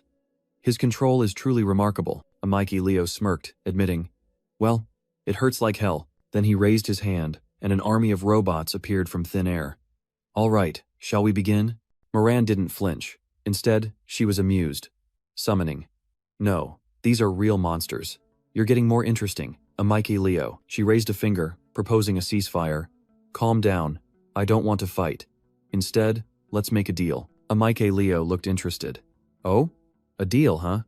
You should have done that from the start. Moran made the first offer. First, for the Black Forest dungeon you cleared, I'll give you 20% of the items as a reward. She continued, pointing at Suzuko's image on the screen. Second, the cooperative will provide for her, on the condition that you join. Amike Leo pondered. The benefit of providing for Suzuko was undeniable, but he quickly dismissed it. I hate being a pawn, I get it. It's all about controlling us. If I went to another organization, they would surely treat me like a VIP, with no strings attached, he confidently declared. Moran sneered, reminding him, this kid is hard to fool. Have you forgotten where you are? In response to the threat, one of Leo's robots punched the ground hard. Saintess, please don't test me. Amike Leo looked directly into her eyes, his gaze sharp. If I truly wanted to leave, I don't believe you alone could stop me. Moran smiled, changing tactics. So, do you have any conditions to propose? He immediately played his trump card. Do you know about the god of monsters? Moran replied. I'm looking for him too. Amike Leo extended his hand, proposing an alliance. Since we share the same goal, I can cooperate with you. Amike Leo boldly stated his conditions. I will join in name only, but I won't take orders from them, in exchange for information about the god of monsters. Moran smiled meaningfully. You've convinced me, but I have to keep an eye on you. That's a request from my superiors. She pointed, declaring, I will personally supervise you, and outwardly, you will be my student. Amike Leo calculated that a legitimate identity would make it easier to act, then nodded. Sounds acceptable. Moran unexpectedly put an arm around his shoulder, her tone mischievous. And we'll have to cooperate on spiritual corruption experiments too. Sensei will protect you, okay? Seeing her new student's confusion, she instructed, now go take your professional aptitude test. You'll need certification. He turned and walked away, not forgetting to instruct, take care of Suzuko, and received a confident reply. Leave it to Sensei. Amike Leo looked back with a provocative smile, testing her. Are you sure I'll come back for Suzuko? I could just run away. Moran retorted sharply, revealing her cruel contingency plan if he dared to betray her. The purple-haired young man silently strode alone down the long corridor of the facility. At the same time, Mayor Fujinami rushed into the room, pressing, Saintess, Sama, have you convinced that boy yet? He explained anxiously. That's obvious. He's the talent we've been searching for. Memories of Amike Leo commanding an army of robot monsters, preventing the destruction caused by other players, came back to him. The mayor emphasized the potential danger. Do you understand? He has the ability to command monsters. In his mind, the haunting vision of the young man leading a monster legion to level the city appeared. We must get him into the cooperative at all costs, he yelled, but Moran merely replied casually, he's my student. Mayor Fujinami froze, stammering. Huh? What do you mean? Moran crossed her legs, calmly explaining. He just went to take his professional aptitude test. Go easy on him, okay? As the mayor hurried away, Moran looked out the window, musing. There was a time when he tried to save the world. In Moran's thoughts, images of a sensei and a young Suzuko appeared, along with a nagging question. So why would a god of monster? Suzuko suddenly yawned, tiredly responding to Moran's thoughts. A god who uses and discards his own child. What ultimately changed him? Suddenly, the girl flinched, her left eye glowing red as her belly, covered in stitches, began to crack open. Moran frantically reached forward, trying to intervene in the bizarre phenomenon. She was stunned, unable to comprehend the sudden transformation unfolding before her eyes. In another dimension, a doll queen revealed, just as I thought, Amike Leo's mask belongs to White. I must rely on him to hunt down the god of monsters. Meanwhile, at the examination center, a female staff member directed the crowd. Everyone, this way, she smiled professionally. Please wait here until the test begins. Enter when your number is called. Amike Leo glanced at the device in his hand. The number 30 appeared coldly. Not much longer. He gently pushed up his glasses, thinking, it's a good thing the mask can change forms. I don't need to worry about Suzuko either. The system panel appeared, confirming the glasses were a protean accessory capable of transformation and enhancement, along with the occupational traits, synchronization and summon. Job assessment. Brings back memories, Leo recalled bitterly. Anyway, I'm just a perpetual failure. Memories of being shunned by countless teams for being jobless flooded back. He was treated like a burden. Pushing aside the past, Leo told himself, it doesn't matter anymore. I need to find clues about that strange memory. His train of thought was interrupted by a burly man, rudely pushing his way through. Get out of the way. The man named Mike declared boastfully. while the one in the white vest named Kane stood behind him, complaining. "Hey Mike, this test is really annoying." Kane smirked, looking impatient. "Why can't they do it faster?" Mike approached the female staff member, calling out, "Miss." He demanded priority, but the girl firmly refused. "I'm sorry, but the policy is to proceed in order." "Rejected," Mike angrily roared. "Huh? I'm Mike the A-rank berserker. Are you telling me you can't do that much for me?" In the crowd, Amike Leo recognized the man's reputation, while the loudspeaker announced the next number. Holding card number 30, Leo thought. Finally, it's my turn. In the crowded waiting hall, Kane impatiently asked, "Hey Mike, have you gotten my number yet?" Mike turned back, a confident smirk on his face. "I'm about to get it." He began to rudely push his way through the crowd, shouting, "Get out of the way, you're blocking the path." The burly man's gaze stopped on Leo, who was holding the glowing card, making him confused. "What's wrong with him?" Mike snarled, deliberately provoking him. "Hey kid, don't ignore me." "You, Four Eyes," called out for no reason. Leo pointed at himself in confusion. "Me, sir?" "Yes, you. Give me the number," Mike ordered, but Leo flatly refused. "No way. Why don't you wait for your turn?" Enraged by Leo's attitude, Mike growled, "I don't like your tone." "Fine," then clenched his fist. A surge of yellow aura flared around Mike as he advanced threateningly. "Kid, I'm going to have to." His large hand gripped Leo's shoulder with immense pressure. With glowing eyes, Mike growled, intending to use his power to teach him a lesson in manners. He put all his strength into forcing Leo to his knees, but to his companion's astonishment, he didn't budge. Leo coldly grabbed Mike's wrist, his tone clearly annoyed. "Well, this is troublesome." A terrifying surge of green spiritual energy erupted from Leo, making Mike gasp in fear. "What? This spiritual energy? It's crushing me?" Under the immense pressure, a memory flashed in Mike's mind. "I remember now, this guy." Without the slightest difficulty, Leo flung the berserker backward, ending the confrontation in the blink of an eye. His companions were stunned. "What?" With just one blow, Mike was. Kane, the ringleader, was also dumbfounded by the sight. "This is," he roared at his subordinates. "Hey, what are you doing? Get Mike down." Amidst the chaos, Amike Leo calmly asked the female staff member, "Can I go in now?" The girl was dumbfounded, thinking, he took down an A rank with just one blow. Does that mean he possesses even more terrifying power? Leaving the astonishment behind, another player had begun their job assessment. Amike Leo silently observed, his eyes sharp behind his glasses. Being recognized with a job not only brought fame in dungeons but also in all business sectors. It also opened up opportunities for development and advancement under the patronage of businesses and cooperatives. Because of this, many had faked their abilities, making official certification the ultimate proof. In preparation for the upcoming fourth catastrophe, the cooperative was actively seeking exceptional individuals. The machine started, and blue energy enveloped the challenger. Suddenly, Amike Leo felt a familiar pang of pain on his shoulder. The system coldly announced, "Failure, cannot certify," leaving the man stunned. He cried out in despair, "Your machine is broken." Dragged away by security, he still screamed, "Let me go, I have a job." Leo mused, "This scene, it's just like me in the past." Just as the loudspeaker called his number, he resolutely stepped forward, telling himself, "Finally, it's my turn. Let's just get this over with." From the control room, Mayor Fujinami observed the screen. "He's finally here." He turned to his assistant. "Jenna, is there anything suspicious in his resume?" "No, sir," she replied. "He has a certificate from Saintess Moran." The mayor smiled expectantly. "Good. Then, let's see the hidden potential of this record keeper." Inside the testing booth, Amike Leo stood firm as the system activated with a surge of blue energy. Dark energy began to surge violently around him as the machinery took measurements. In the control room, Mayor Fujinami gasped in shock. "What the hell?" A voice from the system announced. "Data shows anomalies," making him snap back. "What did you say?" Leo also panicked, sweat pouring as he realized. "Damn it, my spiritual power is leaking out?" The system continuously reported errors amidst the chaotic green energy exploding from his body. The mayor pointed towards the dazzling halo, disbelieving his eyes. "What in the world is happening?" "This abnormal psychic power," a scientist rushed over to report. "Mayor Fujinami, the measurement results are in. He's an F rank." "Absurd," he roared. "Are you kidding me?" "We also have his ability analysis chart," the scientist said. Mayor Fujinami snatched the datasheet. "Let me see," he muttered as he read the results, an image of Hayashi Miki appearing in his mind.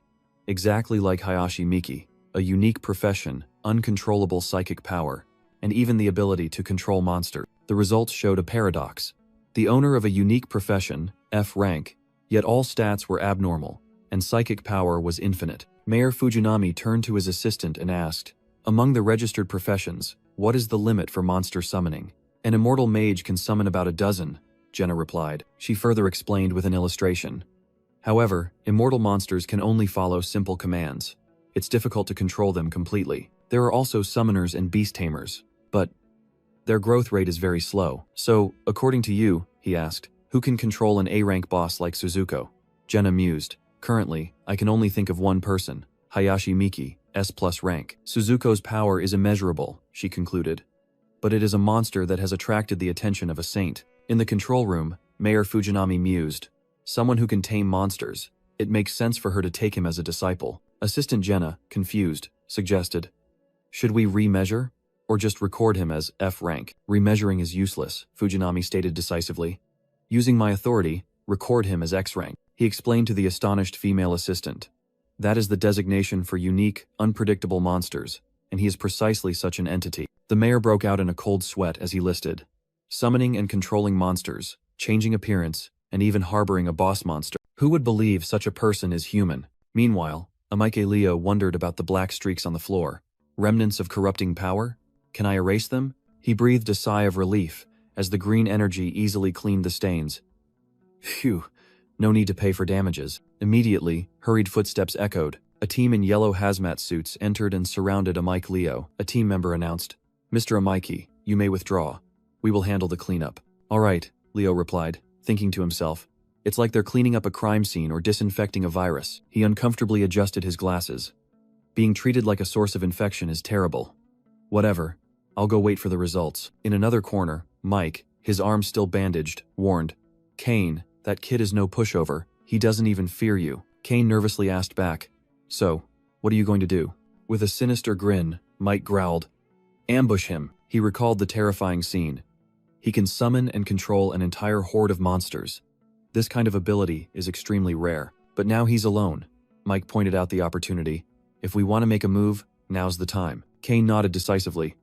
"I understand. Then, let's make a plan." As soon as he saw Aniclimax step out, Kane thought to himself, "He's out." Without warning, Mike lunged from behind, roaring, "Let me punch you once." Leo easily dodged the powerful punch, calmly remarking, "That was dangerous." With a smirk, he provocatively said, "Too bad, you missed." Enraged at being underestimated, Mike growled, "I see. I've changed my mind." He unleashed his full power, shouting, "I'll teach you a lesson about the power of an A rank." The powerful aura blew away those nearby. A man frantically cried out, "Please stop." The female supervisor also desperately yelled, "No fighting in the cooperative." Suddenly, verdant roots emerged from the ground, stopping the fight. Mike was stunned, as the roots unexpectedly wrapped tightly around his body. Leo was also surrounded, but he remained unusually calm. He recognized this familiar spiritual energy and muttered, "This spiritual energy, could it be?" In the middle of the hall, Hayashi Miki appeared, a magic circle radiating from her hand. "I wonder who's causing a commotion in the cooperative?" she finished, stepping forward. A tied-up accomplice quickly cried out, "Miki, this guy started it." Miki's eyes widened in surprise as she recognized a familiar face amidst the chaos. "Amike, Leo? Why are you at the cooperative?" she asked, while Leo replied, "Long time no see, Mini. I came to take the profession test." Still bound, Mike's face paled as he realized their relationship. "This brat knows Hayashi Miki? I should retreat for now." Miki turned to Leo and asked, "Oh, you want to join the cooperative?" But he only replied, "No. I was admitted against my will.